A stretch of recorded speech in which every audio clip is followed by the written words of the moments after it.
Eu quero pedir daqui a pouquinho para vocês deixarem as câmeras, o microfone sempre, por favor, para não dar interferência de áudio, mas as câmeras desligadas também, porque a gente vai fazer a transmissão da mesa daqui para o YouTube, né? Vai ser uma transmissão ao vivo, então fica mais fácil, porque aí as pessoas só veem o meu rostinho e o do Laerte, a gente não fica precisando procurar quem está falando aqui na tela, assim, loucamente. Mas é muito bom ver as carinhas de vocês aqui entrando, chegando, dá a sensação de que tem mais alguém ouvindo. Eu sou a Vanna, sou artista docente da dramaturgia, para quem ainda não me conhece, não me conheceu nesses últimos dias de Zoom, né? É muito estranho, a gente não tem corredores para falar oi para as pessoas. Estou chegando na escola agora, fui aprendiz da escola, na verdade, de dramaturgia em 2013. Estou chegando agora, mas já tenho uma longa história com a escola. Fui aprendiz da escola de 2013 a 2015 na dramaturgia, já passei pelo curso, depois voltei para a escola de novo em 2017 e fiz um intercâmbio com uma divisão temporária de cinema que a escola teve, um projeto de cinema que eu fui roteirista. Então, voltei em 2017, 2018 e estou aqui de volta como formadora, muito feliz de estar começando esse semestre com vocês. Estou aqui hoje para conversar com o Laerte Mello, convidado muito especial aqui que a gente tem hoje. Queria agradecer muito a sua presença aqui, Laerte. Obrigada. Obrigado eu por ter convite legal. Vou apresentar para vocês aqui rapidinho o Laerte. Para quem não conhece, o Laerte é gestor cultural, diretor, ator, tradutor de textos teatrais e professor.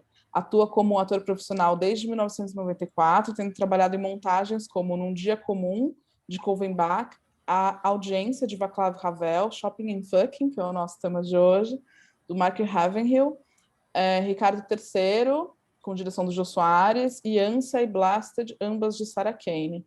Também foi responsável pela tradução de peças de Ravenhill, Pinter, Kane e Covenbach. Muito legal. Muito obrigada, Laerte. A gente está bem feliz de ter você por aqui hoje.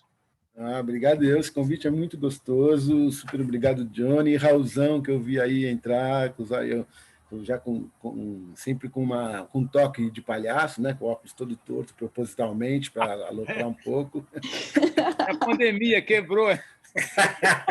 Mentira, de propósito.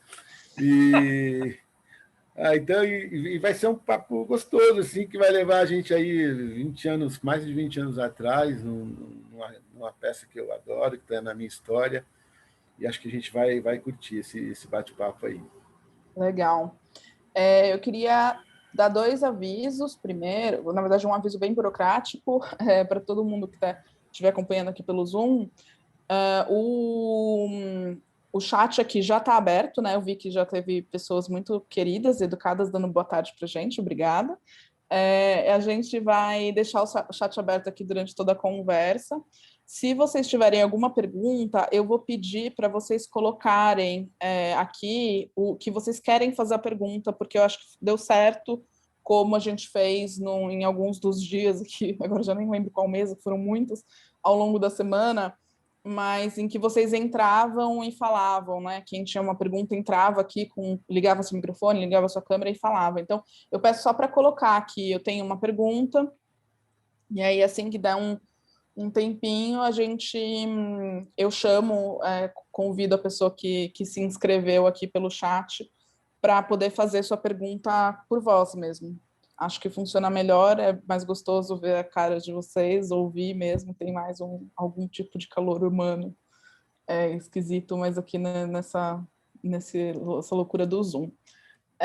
Queria falar também, lembrar vocês que hoje a gente vai discutir a peça que eu citei agora há pouco, que chama Shopping and Fucking, do Mark Ravenhill. O meu sotaque está correto?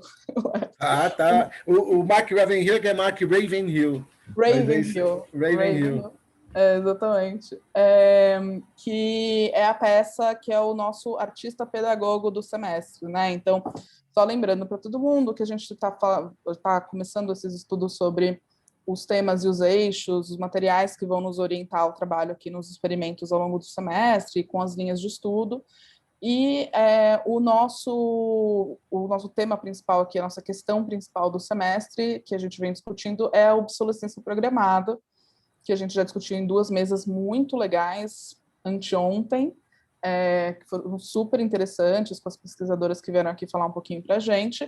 E qual é o papel do artista pedagogo nisso tudo, né? Acho que isso vale não só para quem está entrando na escola, como para quem já esteve aqui, né? Já está ali no 2º, 3º, 4º semestre. É sempre bom a gente relembrar um pouco de que a ideia do artista pedagogo é exatamente a gente poder investigar outros artistas como nós que já lidaram com isso em algum momento das suas produções, lidaram com a mesma questão, né? Então, no caso, as questões em torno do consumismo, desse capitalismo que corrói os nossos comportamentos ou, de alguma maneira, interfere muito fortemente nos comportamentos humanos, e todo esse ciclo perpetrado pela obsolescência programada. Então, é interessante porque o Chopin Fucking, a peça que foi escolhida para ser nosso artista pedagogo do semestre, é uma peça que discute muito esses temas. Ela, na verdade,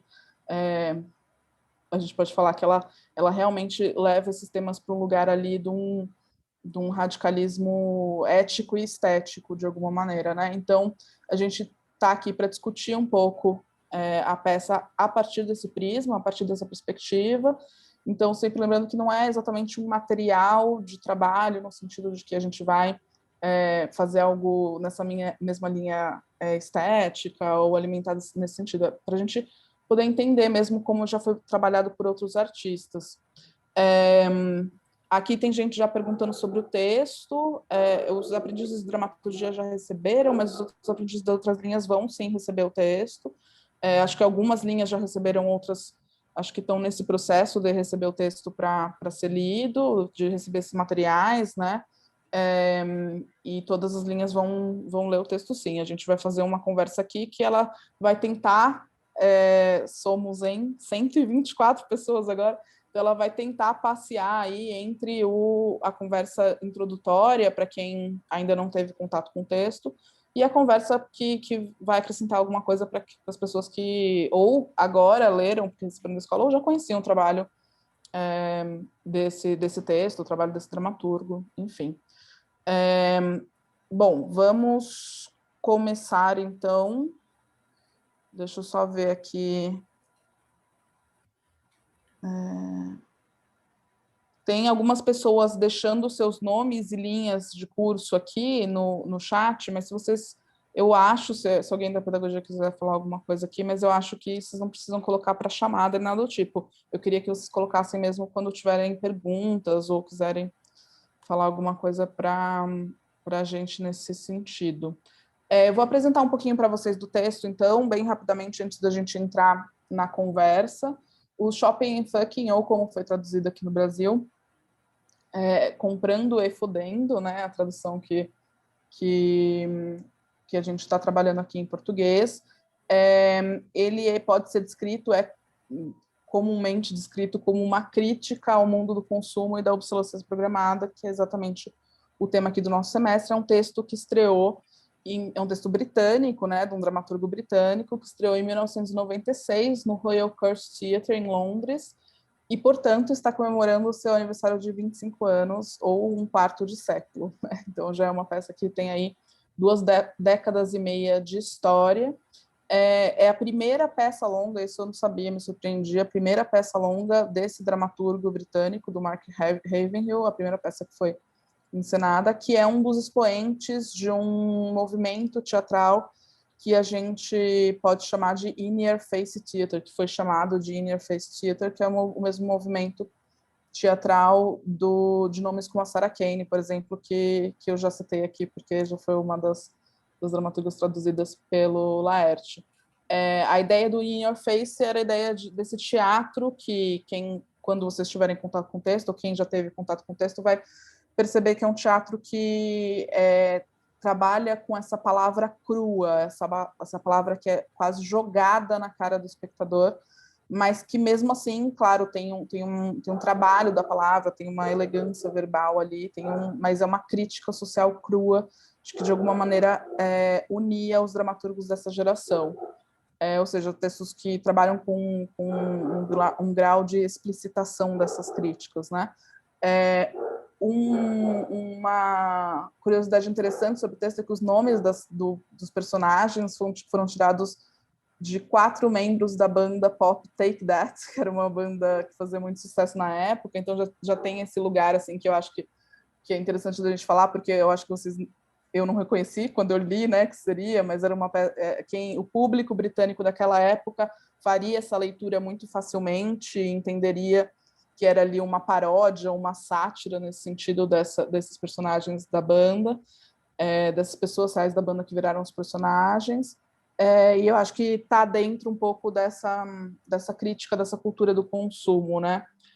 Então, a ideia da peça, basicamente, acho que a gente pode...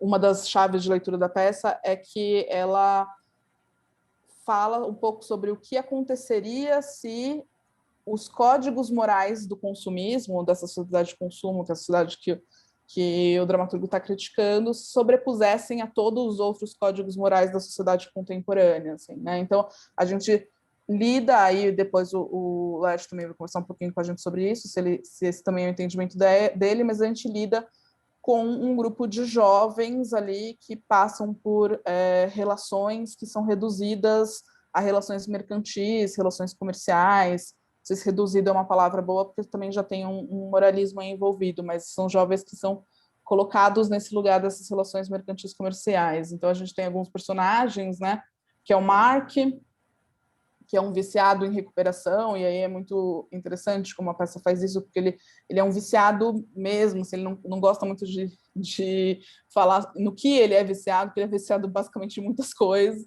e especialmente nessa coisa, o foco dele naquele momento, ele vai para uma clínica de reabilitação para tratar de um vício dele em drogas, mas ele descobre que ele é viciado e dependente emocionalmente das pessoas, né? Ele é viciado em outras pessoas, e ele não consegue existir se não for através das relações. Então, esse passa a ser um pouco um mote que move ele pela peça. A Lulu, que é uma personagem que vai fazer uma audição para um trabalho, e essa audição para esse trabalho, ela é uma atriz, né? Ela vai fazer uma audição para um trabalho com o Brian, que é um personagem super estranho, assim, muito interessante. E essa audição para esse trabalho faz com que ela vire uma vendedora de drogas ali, né? Uma traficante. Ela volta daquela audição com a missão de vender êxtase, se eu não me engano. O Gary, que é um personagem que foi abusado sexualmente pelo padrasto dele, mas que é um garoto de programa menor de idade que está nessa busca de procurar pessoas para uma pessoa, na verdade, específica para satisfazer as fantasias violentas dele, né? Então, esse lugar sempre do sexo com a violência e com o consumismo. E Robbie, que é um personagem que junto com o Lulu ali tenta garantir dinheiro para eles pagarem aluguel, mas para eles pagarem uma dívida que eles acabam depois contraindo, através de um esquema grande de telesexo que eles armam na casa deles. Assim, isso é basicamente as linhas dos personagens principais. Então, para entrar agora na nossa conversa, eu queria que a gente voltasse um pouco no tempo, porque enquanto a gente estava falando aqui na nossa pré-conversa, eu e o Laerte, ele me disse que, além de participar da montagem aqui no Brasil, nos anos 2000, em 2000, né, que ele vai falar um pouquinho daqui a pouco, ele assistiu a primeira versão da peça, a primeira montagem mesmo, montagem original, que foi no Festival de Edimburgo, um dos festivais de teatro mais importantes do mundo, na Escócia. E eu queria que ele contasse para a gente um pouquinho sobre como foram as suas primeiras impressões da peça, né? Quando você viu essa montagem, até porque eu acho que isso diz um pouco, que eu acho que é um dos lugares que eu queria que a gente percorresse hoje, sobre como essa peça ressoava, como essa peça soava na gente em 1996, 97, né? Naquela época ali, no meio da década de 90, para a gente tentar fazer um paralelo com esses valores hoje, ou como a gente vê a peça hoje, né? Maravilha. Assim, eu inclusive mandei, falando do texto, eu mandei uma edição revisada do texto aí para a escola, espero que vocês trabalhem com ela, porque a tradução, inclusive, ela precisava ser mexida, então eu fiz isso. Aliás, também, de repente, se possível, até posso colocar ela aqui no chat, mas dá para colocar. Eu vou colocar ela aí no chat, assim vocês têm a tradução aí, revisada, que é a mais recente. Eu tive essa sorte, eu assisti esse espetáculo em 1997, na verdade, quando eu fui com o Pia Fraus para Edimburgo, e aí eu estava nesse teatro lá em Edimburgo, que é um teatro para nova dramaturgia, que é o Travers Theatre, importantíssimo ainda hoje, ou mais importante ainda hoje. Tal. E eu estava com o Chiquinho Medeiros, que era aí também da SP, que já foi aí um dos fundadores, né? Estava na fundação da SP e hoje não está mais com a gente e tal. E o que eu e o Chiquinho, assim, a gente teve uma impressão incrível de como esse espetáculo pegava o público jovem, né? A gente, naquela época, quer dizer, ainda hoje, né, o público de teatro ainda é um público mais velho. Na Inglaterra, eles falam que o público de teatro é um público cabeça branca. E essa peça pegava um público jovem e virou um hit, assim, das pessoas irem ver várias vezes e tal. E a simplicidade da montagem era uma coisa também impressionante para nós, porque era muito baseado no texto e muito baseado no elenco. O cenário era completamente minimalista, eram bancos, coisas bem simples, assim, bancos acarpetados e tal, e uns letreiros em neon que apareciam de vez em quando no início de cada cena. Né? Os neons que começaram lá com Ridley Scott, né, no Blade Runner, e aí aquela linguagem de um pouco de quadrinhos também. Então, essas coisas pegaram muito assim a gente, né? E para ter uma ideia dessa questão moral, por exemplo, quando a gente foi pegar os ingressos na bilheteria, e eu tinha ingresso de diversas peças, a bilheteira, na hora que ela foi dar os ingressos, ela foi conferindo, né? Ela falava assim, peça tal, dia tal, peça tal, horário tal, e ia me dando os ingressos. E quando ela deu o do shopping, do comprando e fodendo, ela falou assim, shopping and fucking. Aí ela falou, não, desculpa, eu falei a palavra com F. Aí eu, não, imagina, tudo bem, não tem problema. Ela, não, tem problema sim, eu não posso falar essa palavra. Então, só para ter uma ideia dessa questão, né, como era complicado mesmo naquela época, só o título já era um negócio, né, complicado. E, quer dizer, na verdade, até hoje, acho que a gente teria esse problema, né, com esse espetáculo. E, né, o espetáculo em si, que tem toda essa violência que você falou, que tem uma questão que o In-Ear fazia muito, né, de colocar no palco praticamente a vida como ela é, né, que é uma cotação que o Mark Ravenhill coloca depois no programa, que a Sarah Kane fala, se você não pode, se há alguma coisa que você não pode colocar no palco é porque ela não existe na vida. Então, se a violência ou o sexo comercial está na vida, ele tem que estar no palco. Então, né, isso que rolou aí. Legal. Legal. A Camila, de direção, ela fez um comentário aqui que não é uma pergunta, mas eu vou ler, porque eu achei muito legal. Ela colocou aqui, poxa, eu fico imaginando os jovens na época assistindo essa peça. Se eu, estudante de direção de teatro, fiquei super entusiasmada com a leitura, né? Imagina isso, assim. Não, legal. E essa coisa do take that que você falou é muito doido, porque, na verdade, ele vai procurar, primeiro, ele fala, eu sou um cara difícil de dar nome para personagem, é ruim. E aí eu peguei e falei, uma banda com quatro integrantes, e aí ele vai e escolhe os nomes. Claro que tem uma referência, né, a banda com o que está acontecendo, mas foi meio aleatório, assim, muito doido. Legal. E você falou que você também teve um encontro com o diretor dessa primeira montagem, né? Que é o Max Stafford Clark. Queria que você falasse um pouquinho mais para a gente também. Eu vou, enquanto você vai falando, Leti, eu vou compartilhar aqui com as pessoas um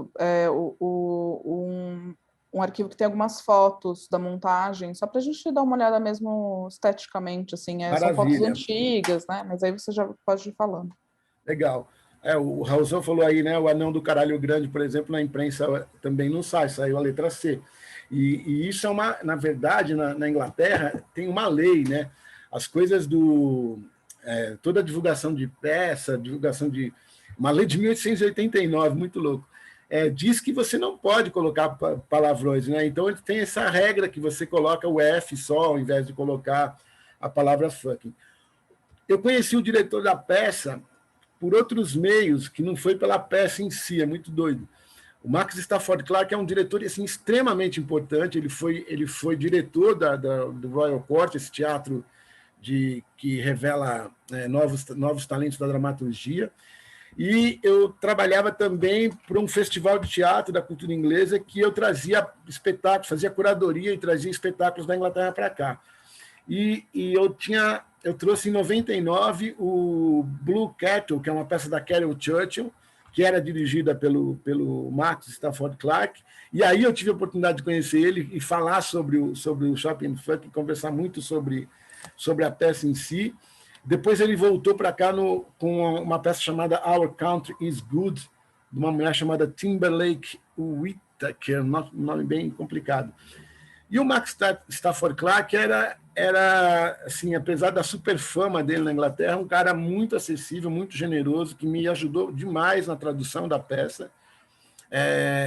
Inclusive nas peças da Sarah Kane, que não tinha nada a ver, ele também me ajudou. Então, quando eu tinha dúvidas de uma expressão idiomática assim que não rolava, mandava e-mail para o Max e ele me respondia, né, dizendo como talvez pudesse ser melhor. Ele explicava isso, deixava a coisa mais clara na hora da tradução. E o Max, ele é quase um coautor da peça. A gente, né, como você falou, Vanna, essa peça é a primeira peça longa do Mark Ravenhill.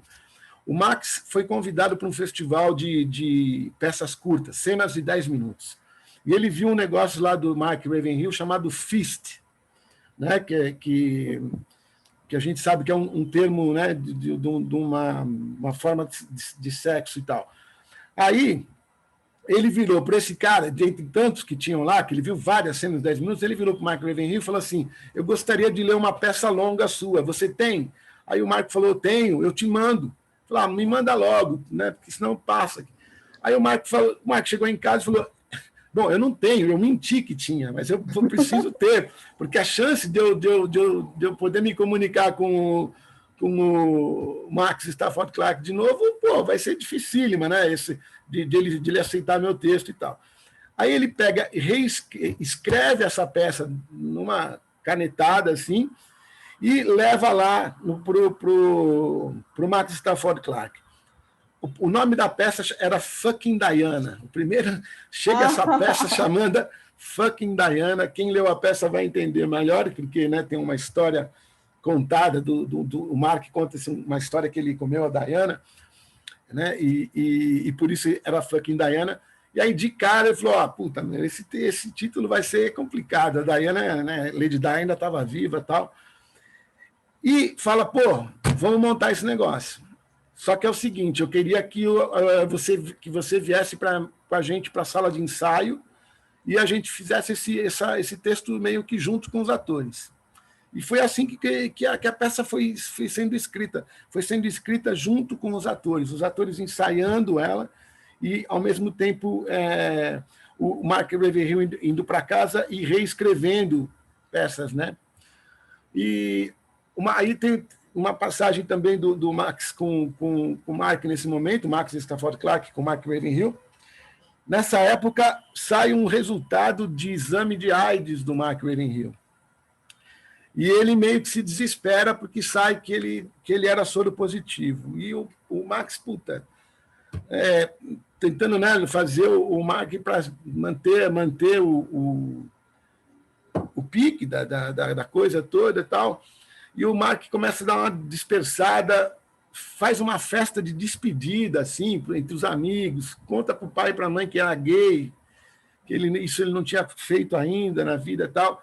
Quando, dias depois, o hospital entra em contato com o Mark Ravenhill e fala que tinha trocado os exames, que ele não era soro positivo e que se pediam 1000 desculpas por isso e tal.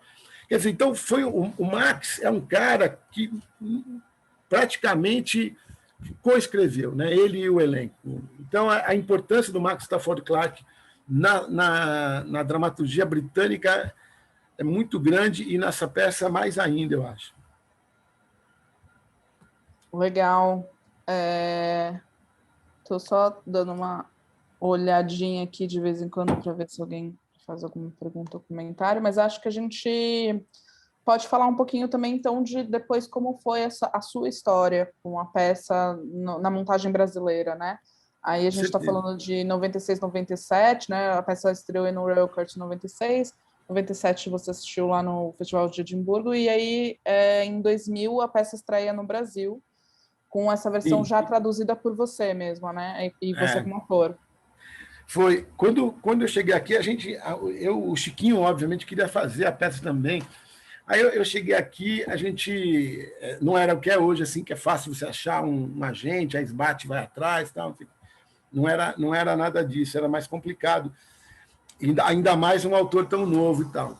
Quando a gente começou a fazer a pesquisa do direito autoral, quem tinha o direito autoral era o Marco Rica, porque o Ari Kozlov, que é um cara lá do Rio, tinha falado da peça, o Marco Rica comprou. O Marco Rica era um cara que era super meu amigo de muito tempo antes até do que isso. Ele é da época que eu conheci a Johnny, a bebezinha, em 84, que eu te falei, a Johnny era bebê de colo ainda, e o Marco Rica era dessa mesma turma nossa lá, em 84. E o Marco tinha comprado o direito da peça e falou, porra, Letão, vamos fazer, cara. Só que eu vou dirigir esse negócio aí. Vai desculpar aí, eu falo com o Chiquinho, mas eu tô com a peça porque eu quero dirigir e tal. Você traduz para mim? Falei, opa, com certeza, vamos tocar o pau. E aí a gente saiu nessa. O Marco foi atrás de patrocínio. Quando chegou com a ideia do que era a peça Público Jovem e tal, no Sesc Pompeia, aqui em São Paulo, o Sesc falou, não precisa procurar patrocínio não, que nós vamos bancar isso aí tudo. E, pô, foi um investimento e tanto assim do Sesc. A gente tem um cenário diferente do cenário lá da Inglaterra, um cenário bastante pomposo, assim, né? Ele era um cenário que tinham duas grandes telas de uma moldura de ferro que elas rodavam no palco e aí muita projeção nessas telas do cenário, né, do que seria o lugar que a coisa estava se passando. Para quem leu a peça aí também, a gente sabe que tem uma cena em que o Mark e o Gary entram num provador de roupa. Esse provador ele era construído num lugar no teatro onde tinha uma câmera, e essa câmera mostrava como se fosse uma câmera de segurança. A cena toda se passava, então, nesse lugar que a plateia não estava vendo, mas transmitida para as telas lá da frente. A trilha sonora foi tamanho sucesso que até, vou mostrar para vocês aqui, foi feito um CD da trilha sonora da peça, que foi comercializado aqui com o Eduardo Queiroz, o Duda Queiroz, que continua fazendo trilha aí para teatro, cinema, faz muita trilha para o Jô, foi quem fez essa trilha. E uma das questões, quer dizer, aí as questões já começaram a acontecer aqui no Brasil. Primeiro, o título em português não ia rolar. O Sesc achou que não precisa, um papo de que a peça é mundialmente conhecida como Shopping and Fucking, comprando e fodendo, é estranho. Isso já assim, quebrou metade do que era a peça, na verdade, porque o título da peça era um negócio que era o impacto, né? O impacto que na Inglaterra ele tinha muito a ver com o título. Esse público jovem que foi para assistir essa peça, ele foi impactado pelo título. Quando você chega aqui, você troca o título da peça para o título em inglês, ok, são duas palavras muito conhecidas e tal, mas não tem o impacto. É como aquela bilheteira que me falou a palavra fucking, ela ficou assim. Você imagina um bilheteiro aqui no Brasil falar, você está aqui para comprar comprando e fodendo? Né? É isso que não tinha como ter o mesmo efeito. O título em inglês não rolava. Fizemos uma temporada no Sesc Pompeia que foi um arraso assim, de público e tal. Mas a diretoria do Sesc, quando foi assistir, chegou e falou assim: olha, gente, é o seguinte, a gente não vai fazer o que a gente prometeu, que seria fazer uma viagem pelos Sescs por aí. A gente acha que o público ainda não está preparado para esse tipo de peça e blá, blá, blá. Como a gente tinha ganho uma grana considerável no Sesc, o Marco foi lá na produção e alugou os teatros. A gente passou a fazer a peça no Teatro Mars, que também foi legal a temporada lá. Fomos para o Espaço Cultural Sérgio Porto, no Rio de Janeiro, ficamos 3 meses em temporada lá também, muito, muito legal. Fizemos no Festival de Porto Alegre, no Teatro São Pedro, que é tipo um teatro municipal, parece o Teatro Municipal aqui de São Paulo. Então, vocês podem imaginar que chega essa peça no Teatro São Pedro, que também foi difícil de entender como que encaixava lá. E assim, não foi fácil montar o elenco, né? Assim, porque a gente precisava desse ator jovem, que aqui no Brasil a gente acabou assumindo ele com 16 anos, não com 14 anos. Que faz o Gary, né? O personagem. Foi uma decisão difícil né, de produção e ficar, não, porra, um ator de 14. Acho que esse personagem, talvez para a cultura britânica faça mais sentido. Aqui a gente vai fazer, essa foi uma decisão do Marco, claro. Eu acho que o personagem tem que ter 16 anos. E a gente fez essa mudança. E quem fez, na época, foi o Edu Guimarães, que não tinha feito nenhuma peça grande ainda. Mas ele arrebentou também. Ele foi revelação de vários críticos apontando ele como um ator super revelação e tal.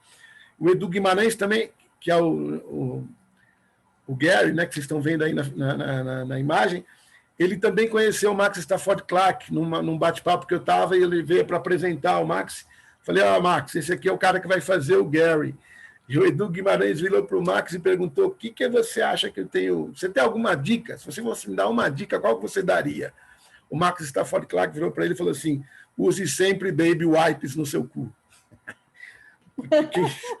Porque tem uma cena de sexo oral, e aí foi a dica dele. E a atriz para fazer a Lulu, né? Passaram algumas atrizes, leram o texto, algumas recusaram imediatamente, outras o agente da atriz falou: não é o momento de você fazer isso e tal. Quando a gente chegou na Silvinha Buarque, ela falou: puta, não, eu vou embora, faço isso aí de boa. E ela veio com a gente.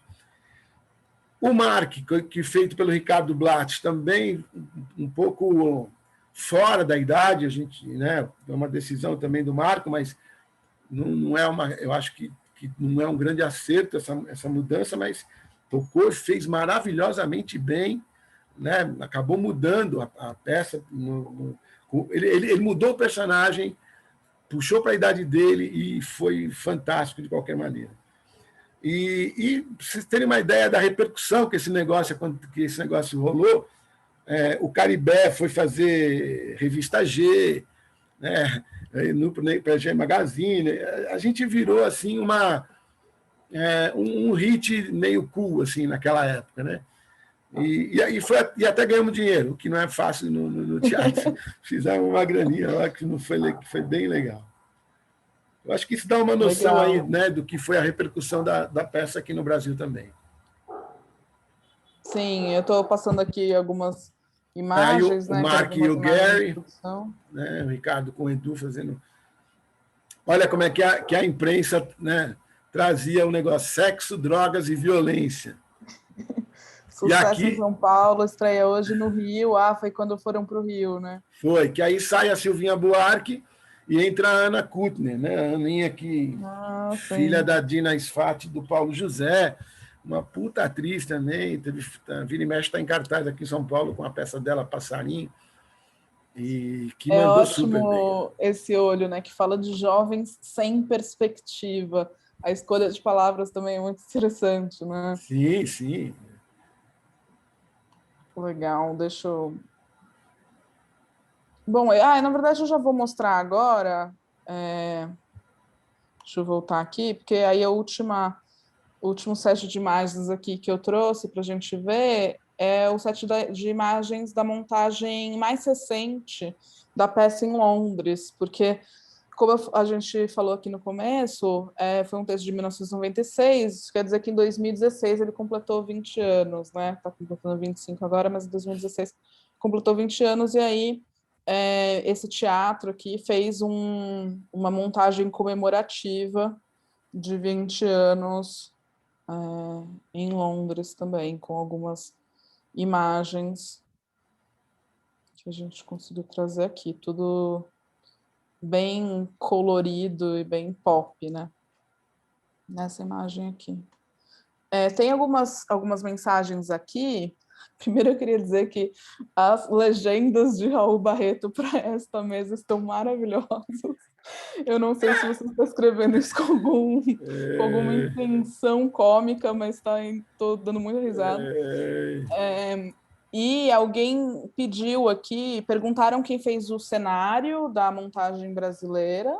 Foi a Niura Bellavinha.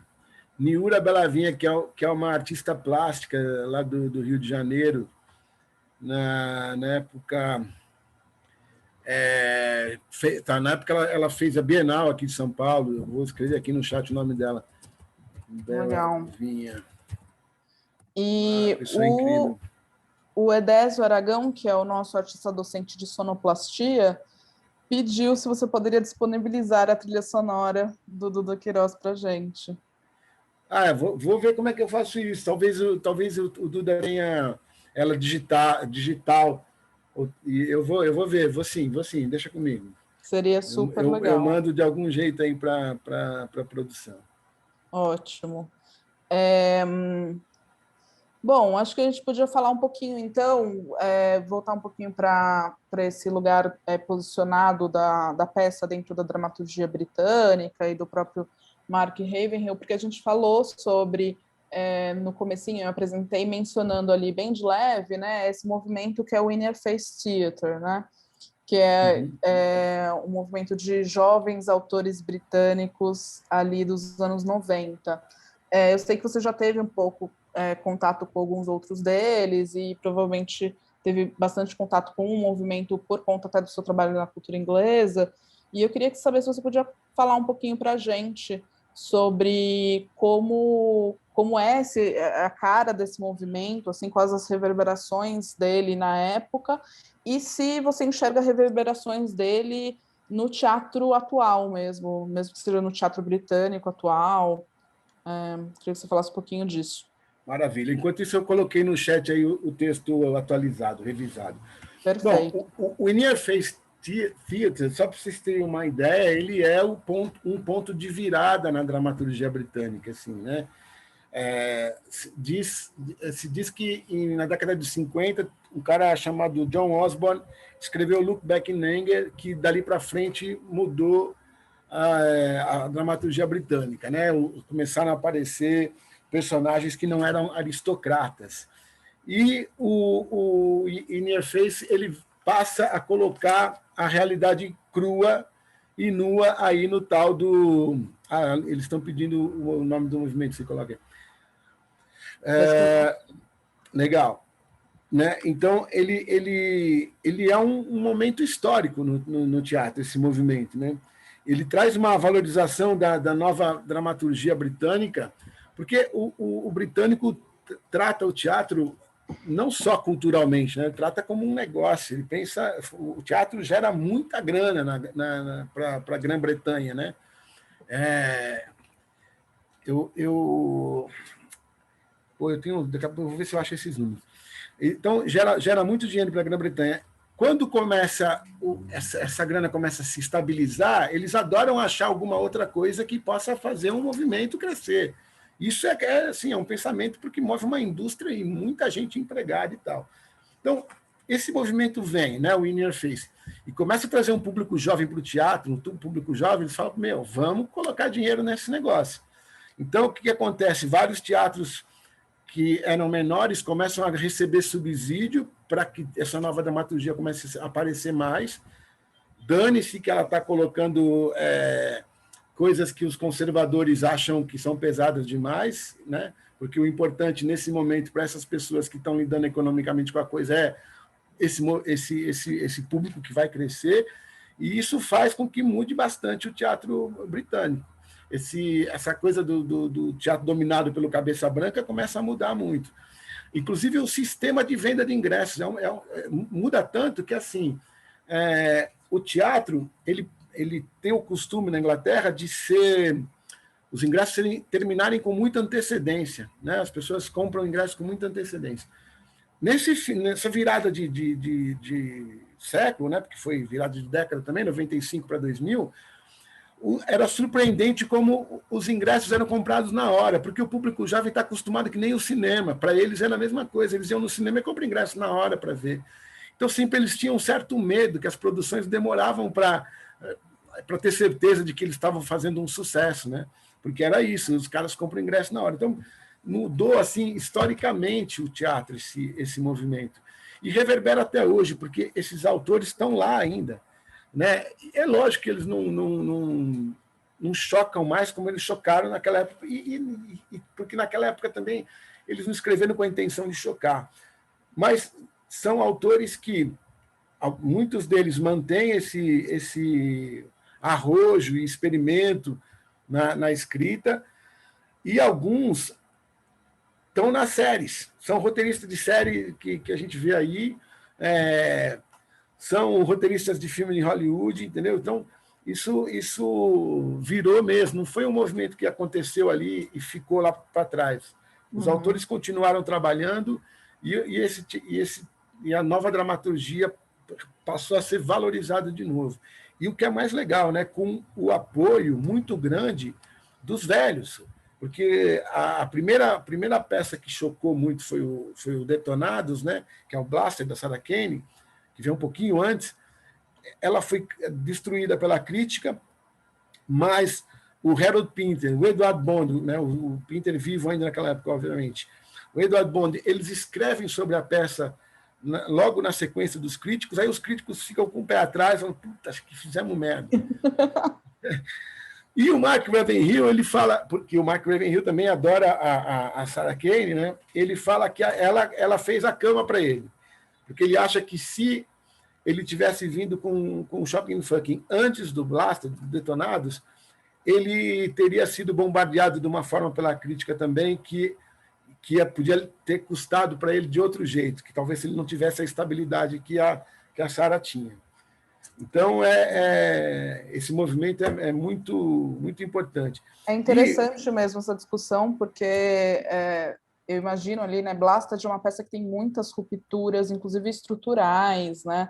E aí tem esse lugar de uma crítica que tem ou não tem ferramentas para assimilar essas rupturas ou para responder a elas ali meio que imediatamente, assim, né? Então, o que origina essas anedotas super interessantes, assim, né? Precisou do Harold Pinter para falar, gente, é bom, tá? Pode falar bem, tá tudo bem. Com certeza. E tem um cara muito injustiçado, que eu escrevi o nome dele aí, ó, Martin Crimp. Uhum. Esse cara, ele até hoje, ele é um dramaturgo que não tem um grande sucesso. Só que ele é o grande inspirador de Sarah Kane e de Mark Ravenhill. O Mark Ravenhill, ele cita explicitamente Dealing with Claire, que é uma peça do Martin Crimp, vou escrever aqui também, como uma das maiores influências que ele sofreu. E o Martin Crimp é o cara que a Sarah Kane responde numa pergunta de jornal assim: qual dramaturgo você levaria para uma ilha deserta? E aí ela fala, levaria Martin Crimp, porque ele é tudo. E é um cara que é montado muito mais na Alemanha do que na Inglaterra, porque a Alemanha tem uma recepção para a dramaturgia, para a nova dramaturgia, com essas características que são muito fora do mercado, que é melhor do que a Inglaterra. Então, o Crimp é essa figura aí. Eu me lembro de uma peça do Martin Crimp que foi traduzida e teve montagem aqui, que é o Tentativas contra a Vida dela, não é? Sim, é a mais famosa. A gente, recentemente, quer dizer, em 2014, eu fiz na República da Felicidade, que era uma das últimas peças que foram destruídas pela crítica lá na Inglaterra, mas é um cara muito ácido também, né? Um cara muito ácido, tem uma crítica que é um humor difícil de ser aceito pela própria crítica, assim, né? Muito interessante isso.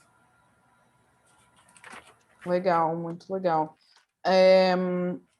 Bom, eu queria que a gente conversasse um pouquinho agora sobre o texto mesmo, né? Que a gente falasse um pouco sobre...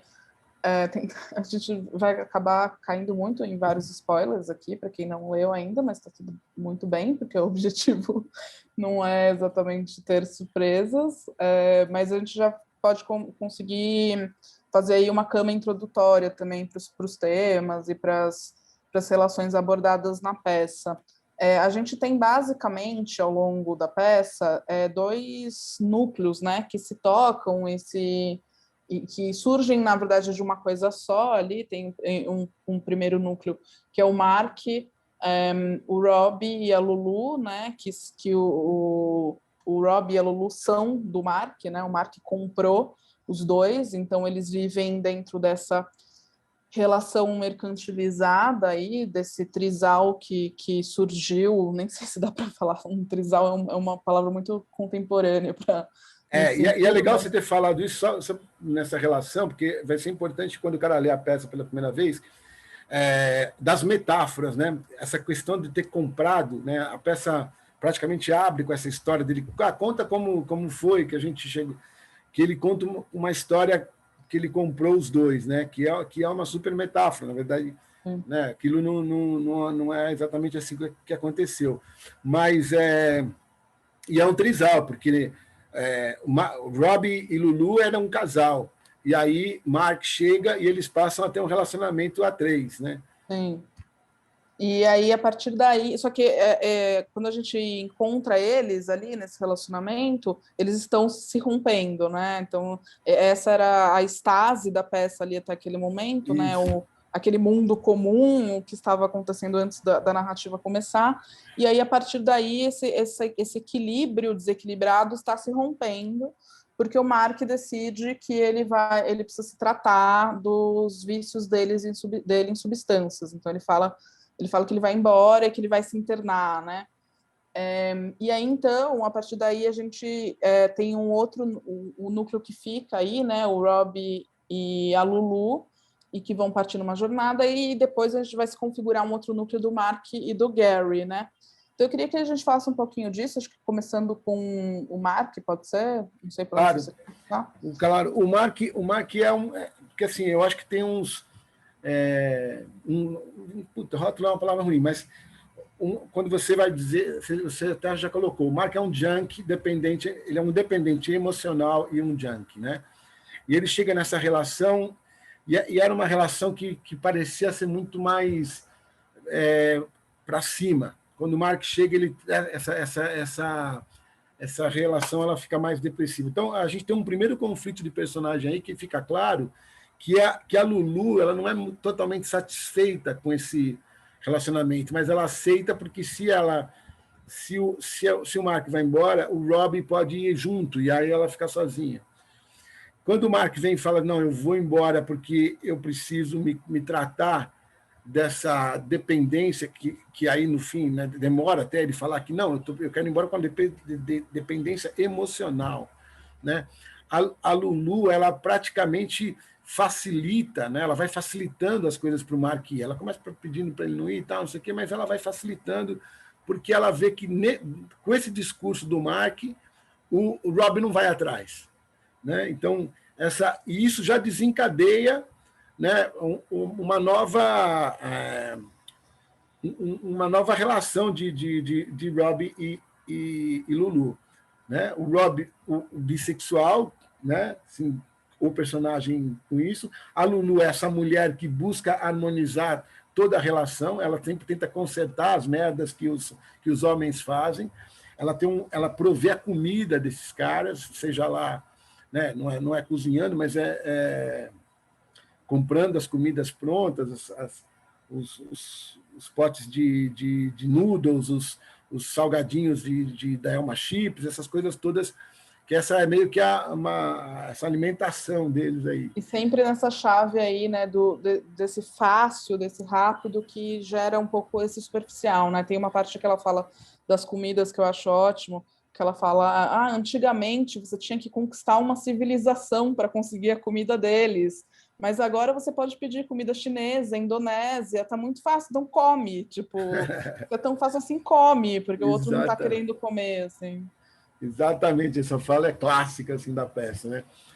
O Gary é a criança molestada, né? Que é o personagem que traz, né, toda essa carga de uma criança que foi molestada pelo padrasto.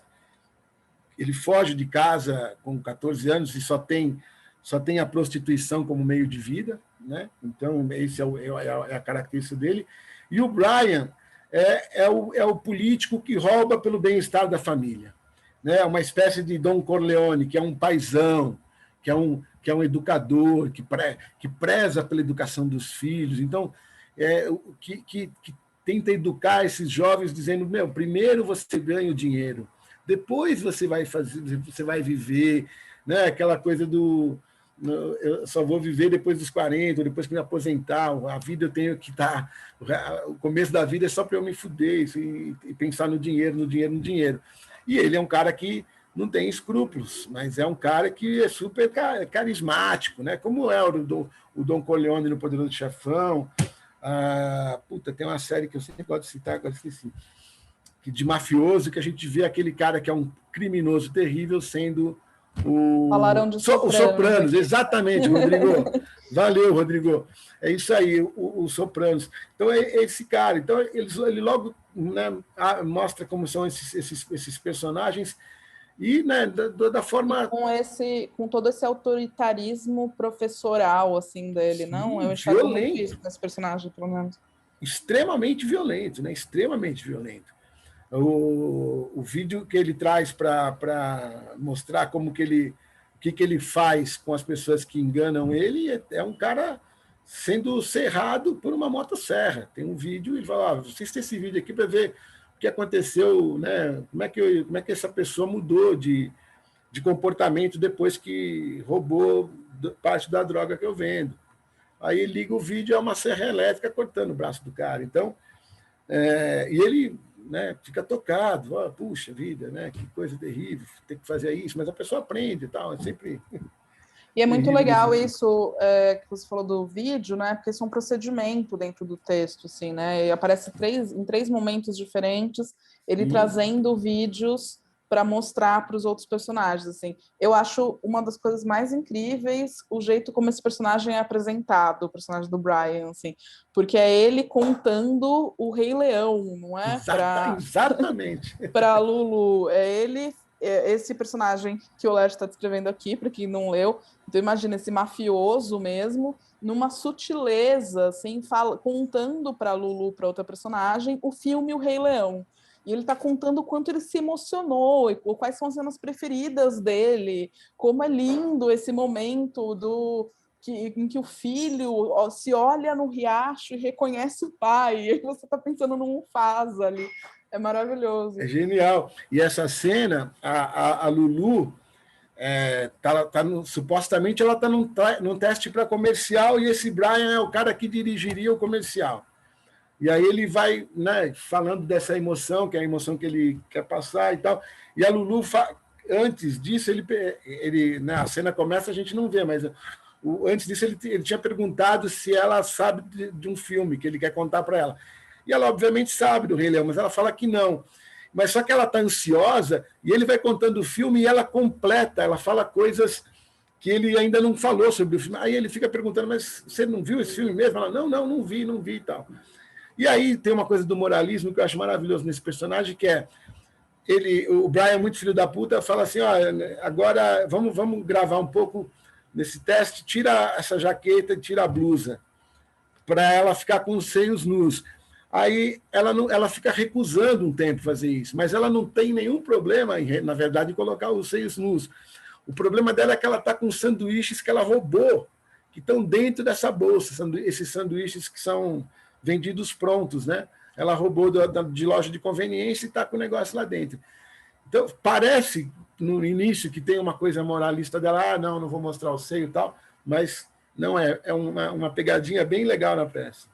Sim, e é muito interessante, acho que essa coisa do autoritarismo do Brian também, ele vem nos lugares, assim, em que quando ele insiste para ela, mas você comprou esse sanduíche? Comprei. Comprou? Comprei. Comprou? Comprei. Comprou? Não.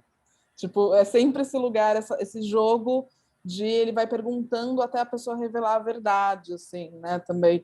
Então isso também coloca ele nesse lugar desse pretenso mestre da vida para essas pessoas ali, né? E, aliás, ele espelha algumas cenas, depois ele vai fazer isso de novo. Lá na frente, o Brian vai chorar, e aí o Rob vai buscar um negócio para enxugar as lágrimas do Brian, né? E o Brian vem com papel higiênico, e aí ele fala para o Rob, o que é isso? É um papel higiênico. E você limpa o quê com papel higiênico? Aí o Rob, todo desesperado, né, já com medo, fala, eu limpo o cu. Então não é isso que vai limpar minhas lágrimas, né? Você quer que eu vou limpar? Aí ele vai buscar um lenço. Quando ele volta, ele fala assim: esse lenço está limpo? Aí o Rob, tá. Esse lenço está limpo? Tá. Esse lenço está limpo? Não.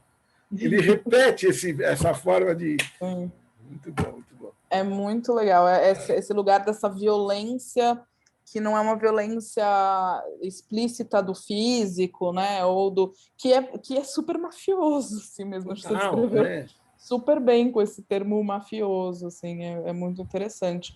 E aí a gente precisa falar um pouquinho da relação que se forma entre o Mark e o Gary também, né? Porque é uma relação muito interessante nesse sentido que a gente está falando desse lugar do comprar, né? Essa metáfora dessa mercantilização dessa relação. Então, o Mark, ele quer... ele contrata o Gary, na verdade, inicialmente, né? O Gary é o garoto de programa, a primeira cena ali dos dois, né? É um garoto de programa com quem ele vai ter ali uma noite, alguma coisa assim. E aí, só que ele é dependente emocional, assim, então acontece uma coisa ali, foi exatamente desse momento em que o Gary está sangrando pelo cu, né, que é tipo o momento em que isso está acontecendo, e o Gary resolve contar por quê, tipo, ele começa a contar a história triste dele, de que ele era estuprado pelo padrasto, e o Mark assim, não me conta, eu não posso saber quem você é, porque se eu souber quem você é, eu me envolvo emocionalmente, né? Porque ele acha que essa jogada é o que vai salvar ele. Se eu não posso me relacionar com ninguém, o que é que vai fazer com que eu não me relacione? É eu comprar sexo, pagar pelo sexo. Se eu pago pelo sexo, vou embora, cada dia eu faço isso com uma pessoa diferente, não me relaciono nunca. Porém, no primeiro encontro, ele já se fode. Ele já chega e já encontra esse garoto que, né, ele vai se envolvendo com esse garoto e acaba ficando com ele, né? E levando para casa, né? Só que, ao mesmo tempo, o Gary, ele é esse menino de 14 anos no texto original, né? Isso, que não revela desde sempre que ele tem 14 anos, né? Ele vai revelar ao longo do espetáculo que ele tem 14 anos. E ele é um menino que ele fala muito o que ele quer, né? Ele sabe o que ele quer. Então ele fala, eu não quero você, porque eu quero um homem assim, assim, assim, que na verdade ele diz que é um homem forte. Aí tem esse lugar dessa violência nessa relação também, assim, né? Ele está descrevendo o padrasto dele, assim, para mim, né? O que ele está descrevendo ali é esse homem que estuprou ele, mas que não é tipo o homem que estupra ele. Ele está descrevendo esse lugar dessa masculinidade meio doentia, dessa virilidade meio doentia, assim, que é o que ele quer, e o Mark não é aquilo. Então essa relação ela pode ficar, né, nesse estágio em que ela está, nesse estágio em que um quer uma coisa do outro, mas a gente sabe que o que a gente quer lá na frente não é isso. Então essa relação vai se dar só aqui, assim, né? Porque o Gary, ele obviamente sempre, quando ele tem esses clientes, ele também ele trapaceia, né? Ele fica com o cartão de crédito dos clientes. Conforme o cara, ele rouba o cartão de crédito e sabe que o cara não vai dar parte, porque em geral são velhos que vão fazer sexo com uma criança. Sim. E aí, como ele fica com o cartão de crédito desses caras, quer dizer, ele pega o cartão de crédito desses caras e esses caras não dão parte na polícia, me roubaram. O cara vai falar, não, ele pagou para vir aqui. Esse cara me procurou, ele está cometendo um crime, né? Então, ele é um super consumidor, ele não tem grana, mas ele, com esses cartões de crédito, ele vira e mexe, está fazendo compras absurdas, assim. E o sonho dele é o quê? É um cara violento que fique com ele, que fique bancando a vida dele nesse esquema aí. E ele sabe que o Mark não é nada disso. O Mark é um cara todo cuidadoso e tal, e que não tem grana nenhuma, é um fudido, né?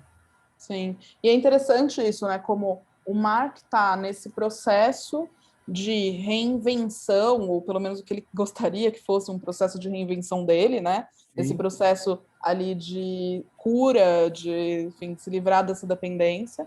E ao mesmo tempo que ele está nesse processo, o Gary oferece para ele um processo de repaginação através da compra, né? E tem essa cena que você citou, inclusive, da montagem brasileira que vocês fizeram nesse lugar do provador ali fora de cena, né? E as projeções mostrando pela câmera de segurança, que é uma cena em que o Gary até fala para ele, não, você só vai se vestir assim a partir de agora, né?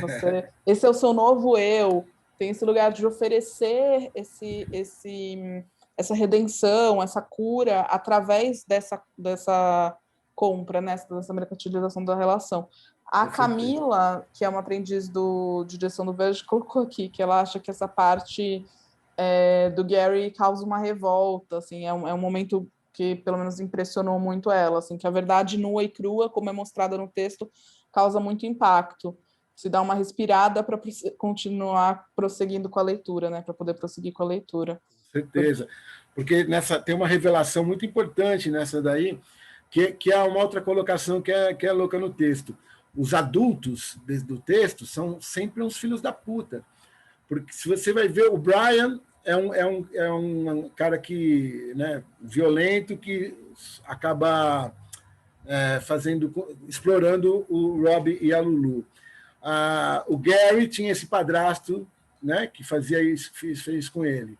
O Gary vai procurar ajuda numa assistência social, que é uma adulta, e ele chega lá para essa pessoa da assistente social e fala, ó, eu estou sendo estuprado pelo meu padrasto, eu quero que se faça alguma coisa. Aí a pessoa fala, bom, então leva esse folheto aqui, ó, dá para ele. Ela pergunta, né? Ele usou camisinha? Primeiro ela pergunta se ele usou camisinha. Aí o Gary fica, não. Aí não, ele ainda fala assim, não, ele usou cuspe. Tipo, é só isso que ele usou. E aí ela responde, então leva esse folheto. Para educar o cara. Aí ele fala, eu queria que eles fossem lá e cortassem o pau dele, que injetasse veneno na comida, que fizesse alguma coisa para resolver aquilo. E o que a mulher me fala é, leva esse folheto. Quer dizer, essa adulta também, os adultos, quando eles aparecem na história, eles não resolvem, eles só fazem o conflito ficar ainda pior, né? Para esses personagens jovens. Totalmente. Eu queria que a gente falasse um pouquinho já que você tocou nesse assunto, né? Porque a Lulu, ela é a única mulher ali dos personagens principais, tem essa assistente social que aparece, enfim, através de um relato, né? Não está no relato, mas a Lulu é a única mulher que está em cena e é interessante mesmo esse lugar de como ela cuida, ou ela pelo menos assume esse papel de cuidadora, e os outros só fazem merda, e é muito enlouquecedor, né, esse lugar dessa relação dela com o Rob, porque ela também se coloca como submissa ali nisso tudo, né, porque ela está ali porque o Rob está ali. E ela consegue, então, consegue um trabalho, entre muitas aspas, os dois, quando o Mark vai embora, o Mark também aparentemente é um fudido, mas parece que ele dava alguma estabilidade para aquela casa ali, né? Porque quando ele vai embora, os dois parecem entrar num desespero ainda maior de como vamos cuidar da gente, né? Como que a gente vai se cuidar dentro dessa dinâmica. E aí o Rob vai tentar um emprego e ele vira meio que atendente, ele só relata isso, né? Ele vira um atendente de uma lanchonete de fast food, eu acho, não sei se aparece McDonald's no texto ou não, agora não estou lembrada, mas ele vira atendente e aí ele briga com um cliente, assim, ele relata essa briga, o cliente parte para cima dele com um garfo de plástico, a gente não sabe se é verdade ou não, porque quem conta é o Rob, mas a cena é engraçada. E a Lulu, ela vai fazer essa audição com o Brian, né? Achando que vai ser escalada para um comercial de TV, e o Brian passa para ela, acho que 300 pedras de pastilha de êxtase. Ah, é isso mesmo, 300 pastilhas de êxtase para ela vender. E aí, nisso, ela chega muito cansada em casa, o Rob fala, não, então, ótimo, deixa comigo, você tá muito cansado e tal, vai descansar e eu vou vender. E aí, obviamente, dá errado, ele se sente o rei da balada, assim, o momento dele de rei do camarote, ele vai para uma balada com os 300 pastilhas de êxtase, quando chega lá, um cara muito gato, muito gostoso, olha para ele e fala, ah, não, você que está vendendo, começa a jogar um charme para cima dele, ele dá pro cara, e aí ele vai distribuindo, ele distribui as 300 pastilhas de êxtase. Exatamente. E é isso que dá o nó maior aí nessa trajetória dos dois, porque agora eles têm uma pressão de ter que fazer alguma coisa para poder conseguir essa grana para pagar o Brian, né? Uhum. E aí é interessante esse papel da Lulu nisso tudo, porque parece que ela, de alguma maneira, é a única minimamente... Eu acho que ela é mais próxima de uma personagem mais humanizada, assim. Não que... Eu acho que faz parte da linguagem do texto mesmo, esse lugar do caricatural dos outros personagens, assim, né? Eu acho que faz parte disso. Mas a Lulu, ela assume quase que esse papel de mãe deles, de alguma maneira, cuidadora, né? Não Sim, sei. o Mark Ravenhill, propositalmente, ele dá essa consciência para essa mulher, né? Essa mulher que toma conta de todos eles mesmos, nesse sentido. Ela arrumou os êxtases que eram um emprego, né? Afinal de contas, ia vender, seja ilícito ou ilícito. Deu merda com coisa, ela é que arruma a questão de vender, de fazer o telesexo. Né? Ela que arruma os telefones, ela que começa com isso, o Rob entra na história. Então, na verdade, ela está sempre consertando o que os outros fizeram. Já lá no começo, né? Porque quando o Mark vai embora, ela tenta consertar a vida deles. Não, nós vamos conseguir. Ela, porque o Rob tá desistindo quando o Mark vai embora naquela primeira cena, né? Então, ela é essa pessoa e eles vão conseguir o dinheiro. Eles conseguem o dinheiro dos extras perdidos e vão devolver para o tal do Brian. Né? Tem essa cena que vai fechar a peça no fim. Ou seja, ela é a razão, acaba sendo uma razão no meio desses três caras, né, completamente enlouquecidos em cada problema que a vida traz para eles, ou que eles trazem para eles mesmos. Né? Como no Sim, caso do totalmente. Rob, na verdade, o Rob é que cria um problema para ele, quando ele vai distribuir os êxtases. Né? E tem uma coisa legal nessa passagem do Rob, aí, quando ele fala sobre o cliente atacar ele tem um discurso aí também que é... Eu perguntei para o cliente, né? Você quer com queijo? Aí o cara falou, eu quero, sei lá, provavelmente o cara falou, eu quero tal sanduíche. Aí ele falou, você quer com queijo? Você quer com... Ele vai falando coisas que pode colocar a mais no sanduíche. E o cara fica puto. O cara falou, pô, eu quero tal sanduíche. E parte para cima dele. E aí ele fala que naquele lugar você tem escolhas, você pode escolher o que você pode colocar no seu sanduíche. Só que essa diversidade de escolhas, depois a Lulu vai espelhar numa outra cena também, que ela chega numa loja de conveniência e ela não consegue escolher o chocolate que ela quer, porque tem uma infinidade de chocolates e ela não consegue escolher. E ela olha para o cara que está do lado dela, que está indo comprar um guia para TV, e o cara também não consegue escolher guia, porque tem uma infinidade de guias. Então, eles estão falando dessas infinitas escolhas que acabam... que o comércio te deu, né? Que acabam te paralisando.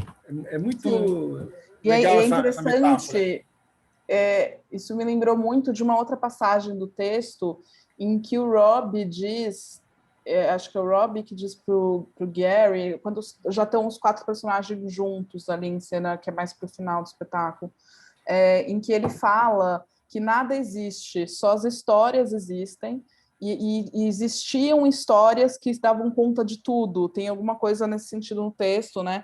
Só que agora, até pouco tempo atrás, tinham histórias que davam conta de tudo, né? E se a gente pensar em 1996, né? A gente está falando de, tipo, 6, 7 anos depois da perestroika, 7 anos depois da queda do Muro de Berlim, alguns anos depois do que os estudiosos, pesquisadores vão chamar de a queda das grandes narrativas, né? As grandes narrativas que explicam o mundo. E eu acho essa uma das passagens mais bonitas do texto, quando ele fala sobre o fato de que essas grandes narrativas existiam e elas nos uniam, mas agora não existe mais. Ele, inclusive, quando ele fala as grandes histórias, ele fala alguma coisa do socialismo, ele fala alguma coisa nesse sentido. E essas grandes narrativas, elas existiam e elas nos uniam, e agora elas não existem mais. E por isso, ainda somos narrativas, mas agora cada um tem a sua. E é por isso que a gente é solitário. Isso é um negócio, assim, muito maravilhoso, assim, acho muito interessante. Isso vai estar muito presente na peça, porque tem um pesquisador desses malucos aí, o Alexias, que ele contou, tem 17 histórias contadas na peça. Os personagens contam várias histórias, são 17 narrativas, olha só, que cada um conta a sua própria história. Muito doido isso. É muito interessante isso, né? Esse lugar também, dessa narrativa que estabelece o ponto comum, que estabelece o chão em comum entre esses personagens. Inclusive, quando eles começam a peça, eles começam ali num compartilhamento de uma história, que é essa história que o Mark está contando sobre pressupostamente como eles se conheceram, né? Então, tipo, essa história, que é uma história metafórica, é uma história que une esses 3 personagens em algum lugar comum.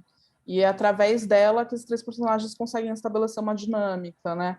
E depois, claro, vai ser interrompida pelos outros. Eu também queria falar uma coisa sobre o telessexo que você falou, que eu acho super interessante, muito interessante mesmo, como o autor constrói esse lugar do telessexo dentro da peça, né, dentro do texto, porque os textos do telessexo também são sensacionais, assim, eles não são, diferente de muitos outros textos explícitos do espetáculo, esses não são explícitos, eles são textos filosóficos que são mimetizados em telessexo, né, então tem alguns, eles tem essa brincadeira que está entre ali o texto sexual, eu até separei 2 aqui para eu ler rapidinho, que eu acho que é super interessante. Obviamente, eu não sou atriz, então não vou interpretar, mas tem uma coisa aqui que a Lulu fala, né? Alô, nome, por favor? E o seu número? Ah, Garanhão, que bom. Venha, meu Garanhão, galope com seus pés fogosos por sobre as minhas montanhas, como uma carruagem comandada por chicotes batendo sobre nossos corpos. Assim, se espalhe, isso mesmo, vem noite servil, vem noite gentil, vem testa negra da noite, vem Romeu, isso, vem. Eu comprei a mansão do amor, mas nunca me apossei dela, e agora já estou perdendo sem ter tido tempo de desfrutá-la. É muito interessante como, tipo, isso vai se misturando dentro desse momento aqui do telesexo, né? Quase como se a partir... E aí depois entra nas coisas mais bizarras e tal, a própria Lu fala como tem gente estranha no mundo, uma coisa assim, mas dá a impressão de que o negócio de telesexo que eles estão empreendendo aqui é um telesexo que, a partir do sexo, é claro, o sexo está totalmente presente aqui, vai satisfazer outras necessidades desses clientes que vão para além do sexo. Não sei se dá para... Não, é muito louco, porque o cara ejacula com essa narração aí. Exatamente. Né? Aí muito legal. Ela tem de outro cara que o cara fala para ela, olha, eu quero que você me ouvindo, mas eu vou te contar o que eu estou vendo aqui enquanto estou me masturbando. E o cara está vendo o vídeo de uma mulher sendo cortada num assalto a uma loja de conveniência. Então, ela pira com isso, né? Sim, é nesse momento que ela fala que ela precisa de um tempo, né? Exato. Porque que foi longe demais a coisa, né? Alguém escreveu aqui, sexo shakespeariano, exatamente isso. Eu vou dar uma olhada aqui, porque tem algumas perguntas. O João falou, João da Dramaturgia, falou, me interessa muito essa estética limpa e carismática do personagem do Brian em contraposição com os outros, que não possuem essa limpeza, entre aspas, ele colocou. Justamente o personagem que, na minha opinião, é o de maior violência. Sim, é o que a gente estava comentando aqui, né? E o Edésio... Isso, fala aí. Isso, o Edésio perguntou, teria como comentar a relação entre Irvine Welsh e Mark Ravenhill? Depois dos comentários sobre o texto, claro, há uma relação? Ele é o cara do Transpointing. E o que o Mark Ravenhill fala é que ele leu depois, ele não conhecia ainda, mas tem muita relação, né? Tem muita relação desses caras. Só que tem uma diferença. Esses moleques do Shopping and Fucking, eles são de classe média. E os caras lá do Irvine Welsh, eles são os caras da periferia de Edimburgo. Sabe? O Ravenhill gosta de deixar isso claro, assim, essa questão desses personagens terem saído de famílias com grana, porque eles não são caras que vieram de uma família pobre, eles são caras que têm uma família estabelecida. Então, isso que gera essa diferença com o Irvine, mas com certeza dá para relacionar os dois, sim. Legal. Bom, eu queria que a gente falasse um pouquinho agora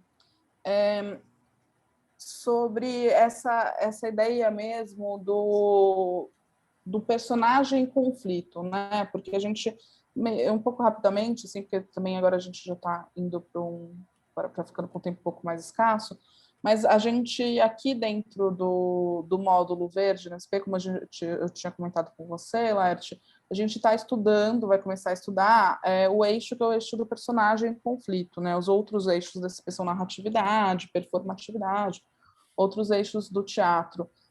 Mas dentro de personagem em conflito, como que você vê esse lugar? Porque tem às vezes muito talvez um certo preconceito ou uma ideia de que personagem em conflito é uma estrutura um pouco antiquada do teatro, né? E que não se faz mais uma dramaturgia calcada em personagem em conflito.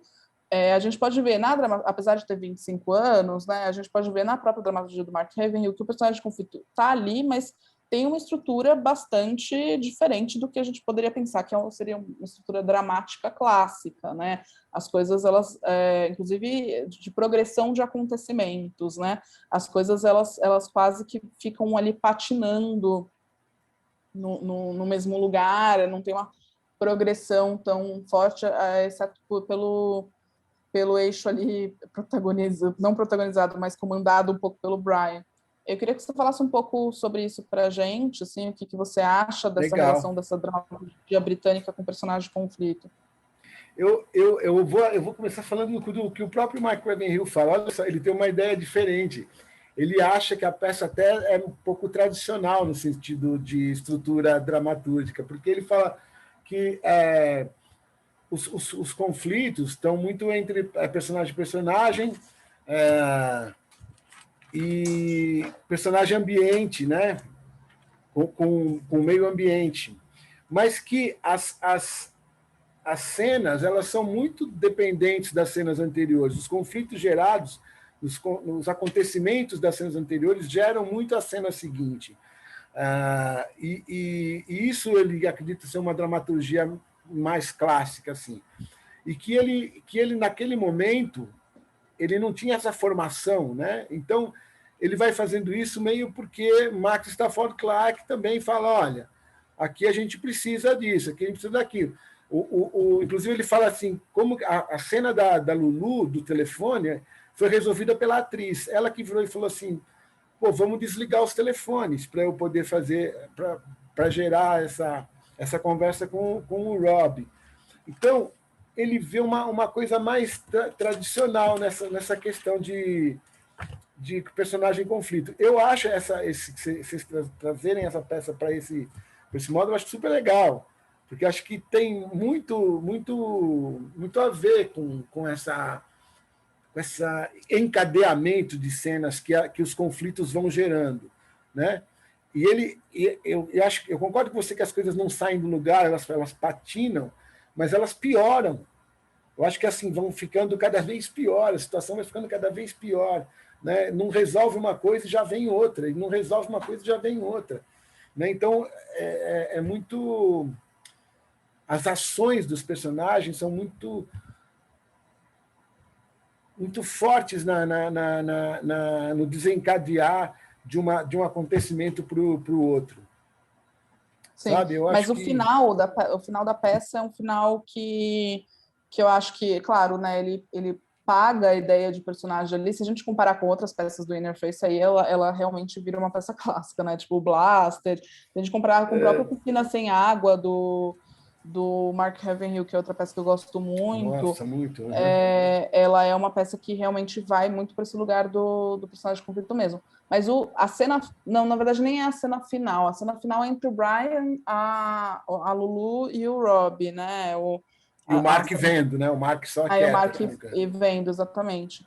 Mas aquela cena que é a cena que eu acho que ela dá um arremate assim na peça, que é a cena dos 4 juntos, do Mark, do Gary, do Rob e da Lulu, é uma cena que ela piora o conflito, piora a questão moral dos personagens ali, e para mim parece um pouco dizer que não há esperança ali, né? Tá tudo na merda e vai ficar na merda mesmo, assim, né? Não tem uma necessidade ali de dar um final conclusivo pro espectador, né?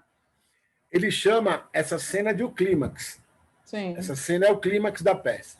Né? A hora que o Gary vira para eles e fala assim, agora vamos até o fim.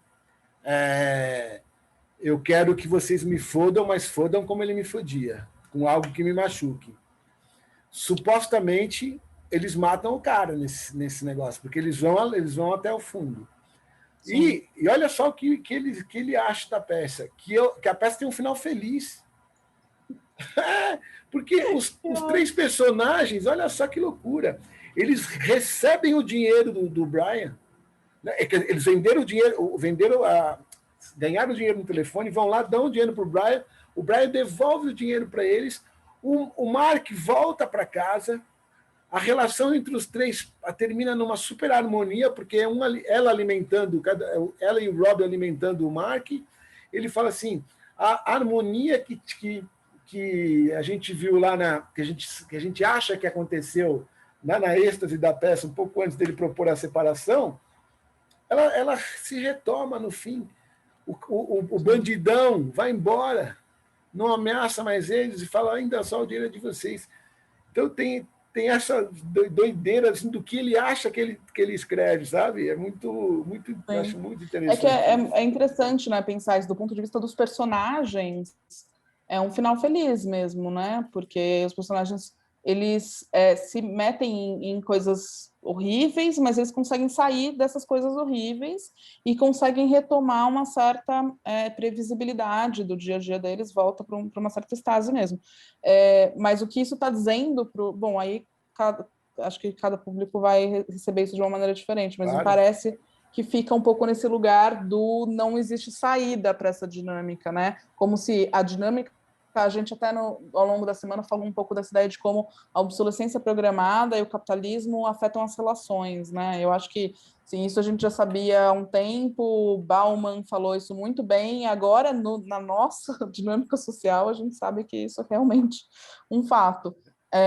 E como que essas relações são totalmente mercantilizadas. Eu acho que a peça ela termina um pouco nesse lugar de uma visão que, apesar dos personagens estarem satisfeitos, é uma visão um pouco pessimista da realidade. Assim, né? Eu também vejo assim, como uma visão pessimista. O Raulzão comentou aí, né, que esse texto que você deu aí é lá do Romeu e Julieta, do Shakespeare. Sim. E antes disso, a Lulu também ela dá um texto clássico, que ela faz uma cena das 3 irmãs, do Chekhov, lá quando ela vai fazer o teste para o comercial. Que ela vai fazer com o Brian, né, na primeira audição. Sim. Exatamente, grande Raulzão. Sim. Que é uma cena ótima, porque ela tá lá falando, não, eu nunca fiz essa cena na frente de outras pessoas. Tipo, ela deve ter ficado fazendo as 3 irmãs no quarto dela pro espelho, assim, várias vezes. E aí ela vai falar na frente do Brian, e o Brian só tá interessado ali, não, tira a jaqueta, tira. Isso. Legal. Então, eu queria que a gente partisse um pouco agora para falar sobre essa relação mesmo, porque a gente falou muito, né, de drogas, sexo, como que era a manchete do Globo, né? Sexo, drogas... E violência, sexo, droga e violência, violência. exatamente.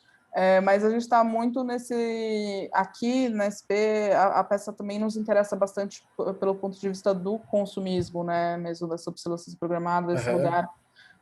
E aí eu fiquei pensando aqui, a gente não vai, obviamente, encontrar uma resposta muito certa, mas eu queria fazer uma provocação da gente discutir um pouco o que você acha, se você acha que a peça envelheceu de alguma maneira, ou de que maneira você acha que a peça envelheceu nessa crítica com relação ao consumo, né? Porque, como eu falei agora há pouco, a gente vivia num mundo muito diferente em 1996 do que a gente vive hoje, né? Alguns vão falar que é um mundo pior, mas a gente vivia num mundo diferente, enfim. E como que você enxerga essa relação da peça com esse lugar da obsolescência programada através do tempo mesmo? Eu acho que ela tem uma atualidade no sentido de essa quantidade de jovens começando a vida precariamente, longe dos pais, né, como eles colocam ali, ela vai ser universal, ela vai ser atemporal, né?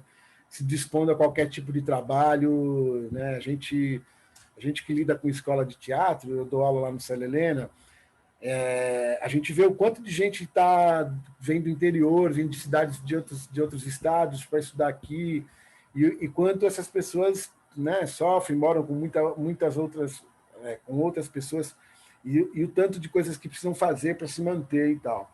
Então, eu acho que isso é uma coisa que vai manter esse texto vivo, né, durante muito tempo. Acho que o Tinder é uma proposta muito parecida com a necessidade do Mark, né, nessa coisa da relação sem envolvimento, né? Então, o Mark, acho que ele ia usar esse Tinder aí. E, por outro lado, eu acho que o consumo hoje ele é muito diferente daquele consumo que que eles estavam propondo nos anos 90 e tal. Nós estamos numa época que o consumo está muito ligado às redes sociais. É eu me vendo todo dia, as pessoas. Eu quero que as pessoas consumam o que eu produzo como fato, o que eu produzo como às vezes como imagem, e aparentemente eu me satisfaço hoje em dia muito mais com a quantidade de likes e seguidores, né, que isso pode me levar até um sucesso financeiro, do que aquele consumo lá atrás, que era um consumo de objetos palpáveis, sabe? Uhum. Então, eu acho que a rede social mexe nisso, assim, em relação ao consumo. Ela Que não transformou a deixa. gente em produto, né, de alguma maneira. Exatamente. O que não deixa de ter uma obsolescência programada, porque assim, o que eu produzi hoje, que eu coloquei na minha rede social hoje, ela tem efeito hoje, amanhã ela já não, né, raramente fica perdurando um post meu e tal. Então, o jovem, eu acho que achou um outro meio aí, então, não sei se mais terrível, mas que também mexe com. Para mim, é uma relação de consumo essa, diferente daquela. Não sei. Também é uma loucura, estou falando Sim. aí. E é Né? interessante pensar. Não, acho que faz todo sentido. E é interessante pensar nesses lugares do texto também, como, por exemplo, a ideia da narrativa, da história que a gente estava falando até agora, né? Que você falou tem 17 histórias ao longo do texto, e o quanto também esse lugar do que a gente vive hoje, ele também produz a ideia do sujeito como produto e do sujeito como sua própria narrativa, né? Quando a gente está Exato. criando um perfil de rede social, a gente está alimentando ali o Instagram, a gente está basicamente alimentando uma narrativa personalista, né? A gente está alimentando uma narrativa para que as outras pessoas consumam a nossa narrativa. A gente está oferecendo isso como possibilidade de consumo. Eu acho que é interessante a gente pensar também nessa ideia de que a gente vive numa era em que o produto é a gente e o produto e as empresas comercializam a nossa atenção, né? As empresas comercializam o nosso tempo de tela, o quanto tempo a gente está dedicando de atenção para cada tipo de produto cultural ou do entretenimento disponível, assim. Então a gente acaba como se toda essa teia de relações que existisse na peça, ela acabou se complexificando num grau que a gente mal consegue conceber, assim, né? Sim, sim. Legal. Gente, eu queria muito incentivar as pessoas a fazerem perguntas. Queria fazer uma provocação, assim, aqui para as perguntas, que vocês podem perguntar o que vocês quiserem. Enfim, acho que já teve... tem até pergunta aqui que eu já vou ler, mas vocês podem fazer as perguntas que vocês quiserem, mas a minha provocação já que tem muita gente jovem nesta sala de Zoom aqui, eu queria que vocês pensassem um pouco nessa ideia mesmo de o quanto vocês acham que esse texto ainda corresponde a um sentimento de realidade, ainda corresponde ao sentimento de entender essas lógicas que o capitalismo produz, assim, essas subjetividades que o capitalismo produz. Se alguém quiser falar, por favor, sinta-se convidado. Se quiser falar, coloca aqui a pergunta ou o nome, fala para eu chamar que eu chamo. O Diego, ele está perguntando aqui, vocês não acham que é um final o final, né, que a gente tinha comentado, um final em círculo contínuo e tudo irá começar de novo? Fiquei com essa sensação. Faz Sim, sentido? sim, eu acho que também, eu acho que é uma leitura tranquila de se fazer, né? Ou seja, que entra aí no obsolescência também, a gente vai consumir tudo de novo, né? Isso vai se passar outra vez, o Marco vai daqui a pouco falar que não aguenta mais, e aí essa história vai patinar sem sair do lugar de mais uma vez. Faz bastante sentido, Diego. O Fabiano, acho que tem uma pergunta, ou você só estava me perguntando, Fabiano Lodge da direção. Se você quiser fazer a pergunta aqui no vídeo, pode abrir seu microfone.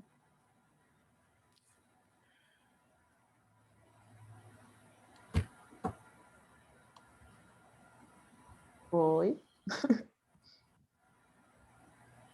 Não está conseguindo. Eu acho que, gente, alguém da pedagogia que esteja... acho que o Fabiano vai enviar por aqui, eu já leio, mas enquanto isso, alguém da pedagogia que esteja controlando a dinâmica da sala do Zoom aqui, se puder autorizar as pessoas a abrirem suas câmeras e seus microfones, porque aí a gente consegue chamar. O Fabiano queria perguntar para o Laerte sobre o processo de tradução. Em que medida ele precisou reescrever a dramaturgia e como foi o processo de direção, tal como ele observou na experiência que ele viveu na montagem brasileira? E mandou um beijo para você, Laerte. E aí, Fabiano, queridão, super lindo. Tudo bom, velho? Olha, em geral, a gente reescreve coisas na dramaturgia. E eu passei a tomar essa liberdade com mais tranquilidade quando o Aymar Labak falou: não, o tradutor ele é um coautor, ele passa a ser, porque quando ele começa a traduzir essas coisas, tem coisas que não tem jeito, né, para a gente trazer para cá. Eu costumo fazer uma tradução que eu chamo de literal, e depois eu sento com o elenco ou com a direção, com quem quer que seja, e essa retradução, como eu costumo fazer meio que em conjunto. E a gente, depois dessa tradução literal, a gente sentou e principalmente o Rubens Caribé colaborou demais nessa tradução, depois, principalmente para encaixar termos, né, na boca desses personagens. A gente teve o privilégio, a gente tinha a Silvinha Buarque, que mandou texto para o Chico naquela época, que palpitou também em algumas coisas, foi muito interessante isso. Então, tem pouca coisa, né? Esse texto que vocês estão recebendo aí, ele está com a versão final de palco, né? Então já tem umas coisas mexidas aí. A gente, nisso aí, o que não tem, que a gente adaptou aqui também na montagem por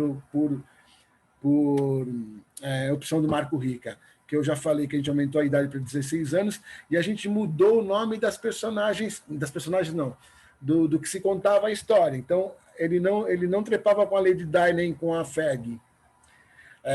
Na época, ele usou a Xuxa e quem que era a outra mulher que agora não sei, não vou lembrar. Mas, então, foi mais que uma adaptação nesse sentido, né? Que eu nunca mais deixei, que eu não deixei isso por escrito na tradução, e mantenho Lady Di e a Ferg, que eu acho que isso é uma opção de quem vai dirigir a próxima, porque vai ser uma outra pessoa, né? Sempre vai mudar a pessoa interessante e famosa dessa época aí. Eu acho que é isso, né? O Abel tem uma pergunta aqui que ele colocou. Obrigada, Fabiano, pela pergunta. O Abel perguntou aqui: penso que esse texto traz, dialogando com a obsolescência programada, um retrato da sociedade do excesso. E, nesse sentido, sinto atualidade nele. É um texto denúncia. Mas fico pensando, para além da denúncia, qual anúncio ele traz? Se puderem comentar um pouco sobre isso. Provocativa a pergunta. Sim.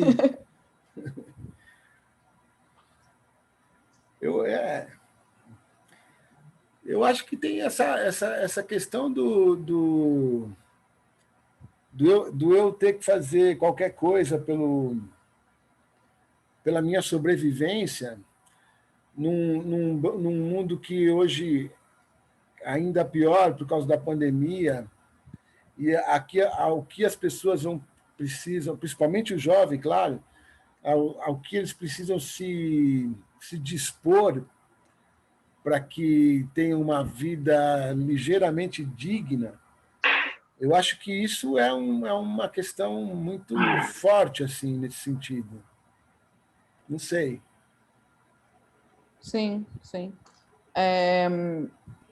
Eu acho que uma das questões mais que me pegam assim no texto, para além de uma denúncia que está nesse lugar contextual, nesse lugar de o que o sistema faz com essas pessoas, ou faz com todos nós, né? Porque o sistema é onde todos nós estamos inseridos de alguma maneira. Então, o que esse consumo, essa sociedade do excesso que o Abel diz, o que ela dita, tem como esses sujeitos reagem a isso, assim, né? Eu acho que uma das coisas mais impressionantes do texto é o quanto essa sociedade do excesso, ela não está ali como uma instância externa. Eu não vejo, pelo menos tem o Brian, que ele talvez faça um pouco esse papel, porque ele transita ali entre um interno e um externo, mas porque ele é um pouco mais velho e ele está um pouco. Eu acho que tem uns microfones aqui ligados, gente, se vocês puderem prestar atenção nisso, só para não ficar surgindo os ruídos. O Brian, ele tem esse papel que ele quase que representa um pouco desse sistema de uma maneira externalizada, né? Porque é ele quem fala para esses jovens. Primeiro vai atrás do dinheiro, como o Laerte falou, né? Primeiro você vai atrás do dinheiro, primeiro você vai atrás disso, depois vem o resto.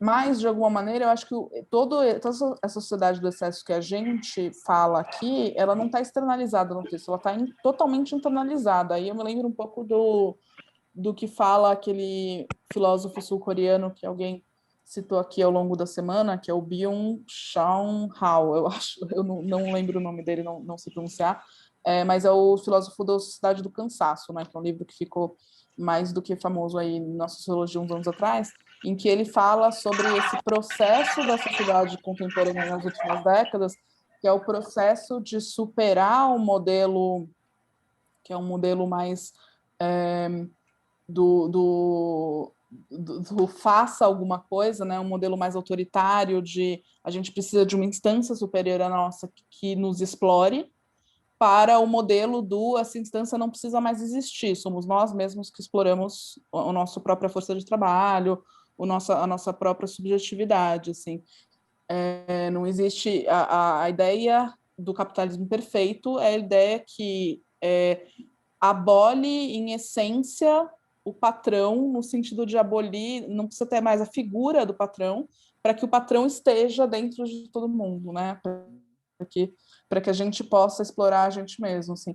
E aí, nesse sentido, eu acho que o texto ele já aponta uns traços aí que é de que não precisa existir um sistema que nos obrigue a fazer determinadas coisas para que esse sistema já esteja totalmente internalizado e esse capitalismo signifique, por exemplo, o que a gente falou durante essa semana, que já foi falado nas mesas, esse capitalismo signifique essa filosofia de vida, esse capitalismo que não vende mais produtos, vende experiências, tudo isso, assim, né? O Edésio, ele está perguntando aqui, fazendo uma pergunta que eu acho super interessante, que é se a ideia do in your face, né, do in your face, que vem de in your face, e a lacração teria um diálogo. O que você acha, Let? Tem um diálogo entre in your face e cultura da lacração? Cara, eu não sei, acho que não, porque eu acho que não sei, vou pensar aqui agora, mas o In Your Face, ele vem expor uma coisa que as pessoas não queriam ver, né? O In Your Face, por exemplo, as pessoas não estão assistindo, as pessoas estão sabendo que está tendo uma guerra na Iugoslávia, porque isso era o principal conflito da época, ali em 1993, 94, as pessoas estão sendo dizimadas praticamente como no nazismo lá, e as pessoas assistem o jornal e aquilo é como se não fizesse parte. O In Your Face vem e coloca um soldado iugoslavo, por exemplo, no Detonados da Saraceni, dentro de um quarto de hotel numa cidade grande da Inglaterra. E aí essa violência que o soldado sofre lá, ela coloca no palco.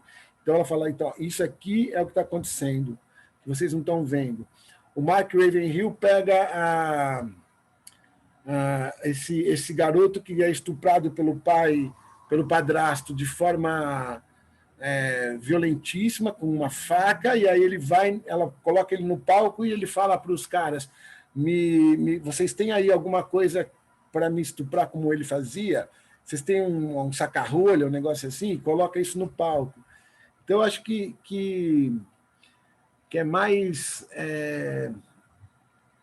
eu acho que tem essa diferença, assim, né? A lacração hoje é que ela tira essa pessoa desse meio, né? Não sei. Estou errado? Não sei, pode ser que... Eu acho que... Não sei, eu entendo, pelo menos, aí, tipo, a gente tá super fazendo algumas inserções aqui, enfim, mas eu entendo a ideia da cultura da lacração como uma cultura muito personalista também, né? A cultura da lacração, ela implica a minha crítica que me leva junto.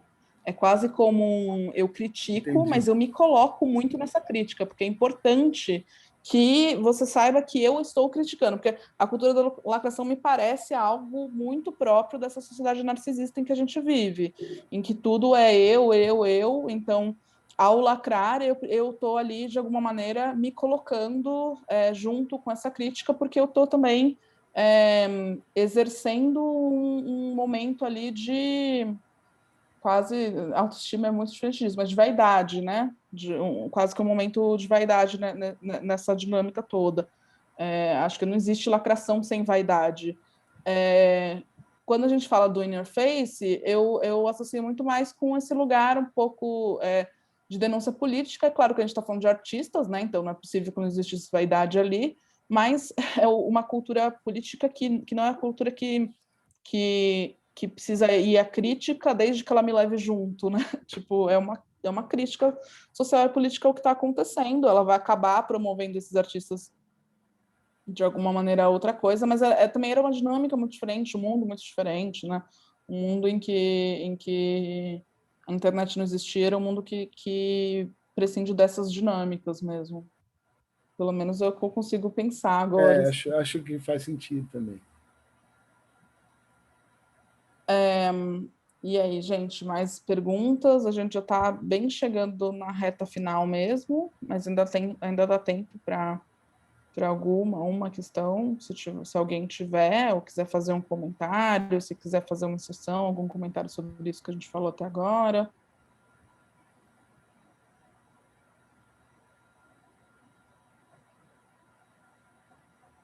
Tem gente abrindo aqui a câmera, não sei se... Não sei, achei que era uma pergunta, mas acho que não é. O Raul colocou aqui um comentário dele, eu vou lendo aqui, se alguém estiver tentando fazer pergunta, entre aqui na câmera, por favor. Faz todo sentido para mim, já que tem tempo, a peça chocava há décadas atrás. Você acha que, em algum aspecto, ela hoje poderia chocar ainda mais, até impedindo que algumas cenas precisassem ser alteradas? Com certeza, eu acho que hoje ela ia. Bom, a gente está com esses caras que saíram do inferno, na verdade, que vieram se posicionar agora com essas ideias que eles têm aí da extrema-direita e tal. Eu acho que essa peça é uma loucura, né? Ela para ser produzida, além de ter que usar o dinheiro do próprio bolso, provavelmente, porque ninguém ia patrocinar isso nunca. Com certeza, algumas cenas elas no palco seriam, né, criticadas ou até não pudessem ser mostradas. Eu acho que nós estamos numa fase aqui no Brasil que perigosíssima nesse sentido, né? Ia ter aí uma série de manifestações contra, gente na porta do teatro para a coisa não acontecer, né? Eu acho que ia ser talvez até pior do que foi antes, né? Essa reação desse povo que existe agora aí, com essa liberdade de dizer os absurdos que dizem a favor do totalitarismo, né? Com esse bando de pastor que tem, eu acho, não sei, eu acho bem complicado. Com certeza. A última pergunta é do Everton, acho que é o Everton da dramaturgia, ele não está identificado aqui, mas acho que é ele. Perguntando, ele mesmo, em épocas de redes sociais, a questão de uma juventude mergulhada nas drogas e no sexo sem compromisso já não tem o mesmo lugar na pauta que talvez tinha na época em que o Shopping Funk foi escrito. Quais seriam as emergências dessa voz atual em meio a tantas adversidades que atravessamos hoje? E aí? Vamos ver.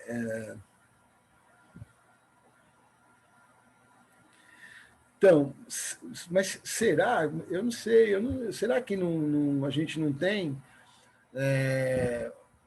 outro tipo de droga? Eu vejo esse vício das redes sociais uma coisa muito parecida com o que as drogas os ácidos fizeram nos anos 90. Eu vejo as pessoas completamente dependentes desse negócio, né, desse celular, dessa rede social. Né, você não tem um lugar que você não vai, que você vá, que você não veja, né, uma pessoa digitando, conferindo o WhatsApp, conferindo o Instagram e tal. E o sexo sem compromisso, ele também, né, eu acho que eu falei um pouco aí do Tinder, ele também tem essa proposta aí, né, que é eu não me comprometo, quem está mais perto naquele dia é com quem eu vou ficar. Então, eu não sei, eu na verdade não vejo assim uma grande mudança, vejo mudança no que está causando a letargia, né, mas não no comportamento, não sei. O João da dramaturgia falou aqui. Ai, peraí, perdi o comentário. Aqui. Acho que as drogas e o sexo sem compromisso não perdeu lugar na pauta, mas se encaixaram no hoje tecnológico. Aí o Edgar falou: temos novas drogas. A Tabata falou, mas ao mesmo tempo é quase um pré-requisito nos dias de hoje. Então está cada vez, a Camila, então está cada vez mais difícil fazer um teatro com a realidade nua e crua. Infelizmente o que vemos é muita coisa maquiada, ou podemos dizer muito pensada, muito calculada, ou tipo muita preocupação com o que o público irá pensar. O telesexo seria o OnlyFans atualmente? Talvez. Eu acho que enfim, não sei, para mim interessa mais do que uma discussão, porque eu acho que pode acabar caindo em algum tipo de moralismo, enfim, mas mais do que uma discussão sobre, tipo, condutas sexuais ou sobre a questão do consumismo ou de drogas, etc. Eu acho que o que é interessante é o que tudo isso afeta na sociedade, né? Quais são as consequências sociais que todos esses comportamentos nos trazem, assim. Uma das consequências sociais muito fortes do vício em tecnologia é esse lugar dessas bolhas que a gente está vivendo hoje, e como a gente vive em narrativas paralelas, assim, para onde a ideia de que a gente simplesmente tem um aparelhinho que tipo, a gente pode consultar e ter acesso a todo mundo parece inofensiva, mas quais são as consequências que isso traz para o que a gente vive hoje e quais são as consequências fisiológicas e neurológicas no cérebro mesmo que esse tipo de vício pode ocasionar. Assim, a gente hoje tá vivendo num mundo que já começa a descobrir que as consequências neurológicas são de que o cérebro não aguenta fisicamente o tanto de consumo de tecnologia que a gente tem pela primeira vez na história, não sei se todo mundo teve acesso a isso ou conhece esse estudo, pela primeira vez na história a gente tem uma geração com QI abaixo dos seus pais. As pessoas que são adolescentes hoje têm um QI menor do que os pais delas, porque de alguma maneira, esse vício total em tecnologia faz com que a gente consiga fazer menos conexões neurais mesmo, e a gente acabe não conseguindo interpretar a realidade do jeito que o cérebro sem essa interferência toda consegue. Então, tipo, a gente pode começar a pensar por aí, assim, eu acho que tem milhões de ramificações dessa ideia de vício, sociedade de consumo, e eu acho que também ao longo do semestre esse que é o legal do artista, né? Cada artista vai poder colocar o seu, e cada núcleo vai poder colocar ali a sua visão de mundo, o seu ponto de vista sobre essas questões todas, mas tem desdobramentos enormes que com certeza o Mark Haverhill não previu em 96, porque 96 a internet é tipo o Covid em 2018, né? Tipo, ninguém sabia o tamanho da consequência que isso ia gerar, ninguém sabia o tamanho, e a gente ainda não sabe direito com relação ao Covid, até onde nós vamos nos afundar. E as drogas psiquiátricas, né, como a Karen está falando também, é óbvio, não tem só a internet, as drogas continuam aí. E tem um negócio que a gente nunca fala como droga, mas que para a juventude é uma constante, é o uso do álcool, né? O álcool, a gente sabe o tanto que ele é facilitado para ser consumido e de grande interesse de grande interesse comercial pela juventude, né? Sim. Então, tem também uma ideia de que eu acho que ao longo, claro, né, o capitalismo mudou muita coisa na história da humanidade, assim, mas ao longo da história do capitalismo sempre houve esse lugar de lucrar com a produção de um vazio existencial, né? Quanto mais vazio existencial existe, mais as pessoas precisam de coisas para suprir esse vazio existencial, mais essa angústia, ansiedade. A gente entra nessa ideia que a Karen trouxe aqui, né, das drogas psiquiátricas, o quanto também a gente não vive na era da ansiedade, da depressão, acho que todo mundo já falou isso muito repetidamente, e esse vazio existencial que vai sendo produzido, ele é um programa, né, ele é um plano também, assim, essa ideia, assistam, gente, o filme de terror, O Dilema das Redes, que já citaram muitas vezes aqui durante a semana, né, um documentário que para mim foi a coisa mais assustadora que eu assisti no passado, que é um filme que mostra o quanto esse mundo em que a gente vive, que é esse mundo em que as pessoas vão ficando cada vez menos capazes de fazer conexões neurais entre as coisas, em que as pessoas vão ficando cada vez mais viciadas em tecnologia, viciadas em redes sociais, etc. É um mundo que é completamente programado, as empresas sabem exatamente as consequências que isso tudo tem no nosso cérebro, mas a grande questão é que isso é muito lucrativo, né? É um esquema muito lucrativo. Então, se a gente precisou, como a gente aprendeu ali na história da obsolescência programada, se a gente precisou, se no começo, quando inventaram a ideia de obsolescência programada, como a gente viu anteontem, foi uma coisa positiva para a indústria, né? Foi uma coisa no sentido de acabamos de passar por uma guerra, é isso que vai salvar todos nós, é fazendo produtos piores que a gente vai conseguir aquecer a indústria que vai salvar todos nós.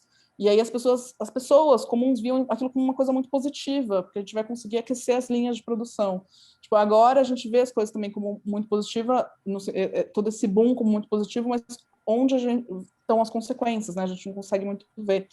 Eu estou aqui recebendo chamadas de que a nossa conversa está se estendendo muito, porque a gente precisa entrar para um intervalo, para a gente voltar às 5 horas aqui.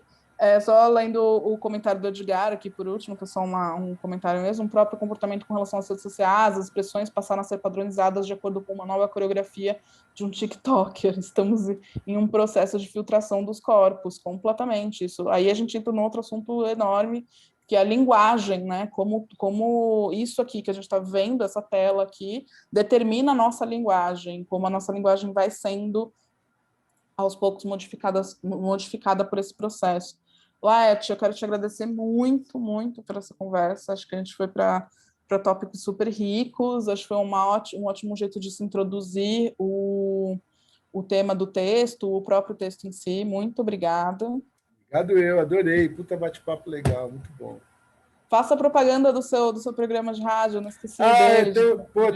Gente, falando em dramaturgia, às quintas e domingos ao meio-dia, no programa, numa rádio web chamada Radiola Livre, vou colocar aqui onde vocês encontram, a gente tem dramaturgia contemporânea brasileira sendo lida, e muitos autores que vocês provavelmente ainda não conhecem, e vai ser muito legal encontrar eles ali. E é foco na dramaturgia, não é peça radiofônica, é a gente lendo a peça como ela é. Radiola Livre, minha rádio.fm, o programa chama Escuta Dramática. Muito legal, muito obrigada. Eu vou pedir para todo mundo fazer aquele ritualzinho de todas as mesas da semana, abram suas câmeras para a gente poder bater palmas e a gente ver a carinha de vocês. Às quintas e domingo, ao meio-dia, o Lerte já está colocando aqui. Queria lembrar para vocês que a gente entra no intervalinho agora e às 5 da tarde a gente volta, cada um nas suas linhas de estudo, porque a gente vai discutir o que aconteceu ao longo da semana. E tem muito conteúdo, muita coisa para a gente falar, para a gente conversar, então desejo a todos boa volta aí para suas linhas de estudo. E é isso, vou puxar uma salva de palmas aqui para o Lete, para a mesa. Valeu, obrigado, gente. Viva o Lete! Obrigado. Valeu, maravilha. Gui. Obrigado. Beijo, tchau. Beijo, gente. Tchau, tchau. Beijo, Vana, parabéns.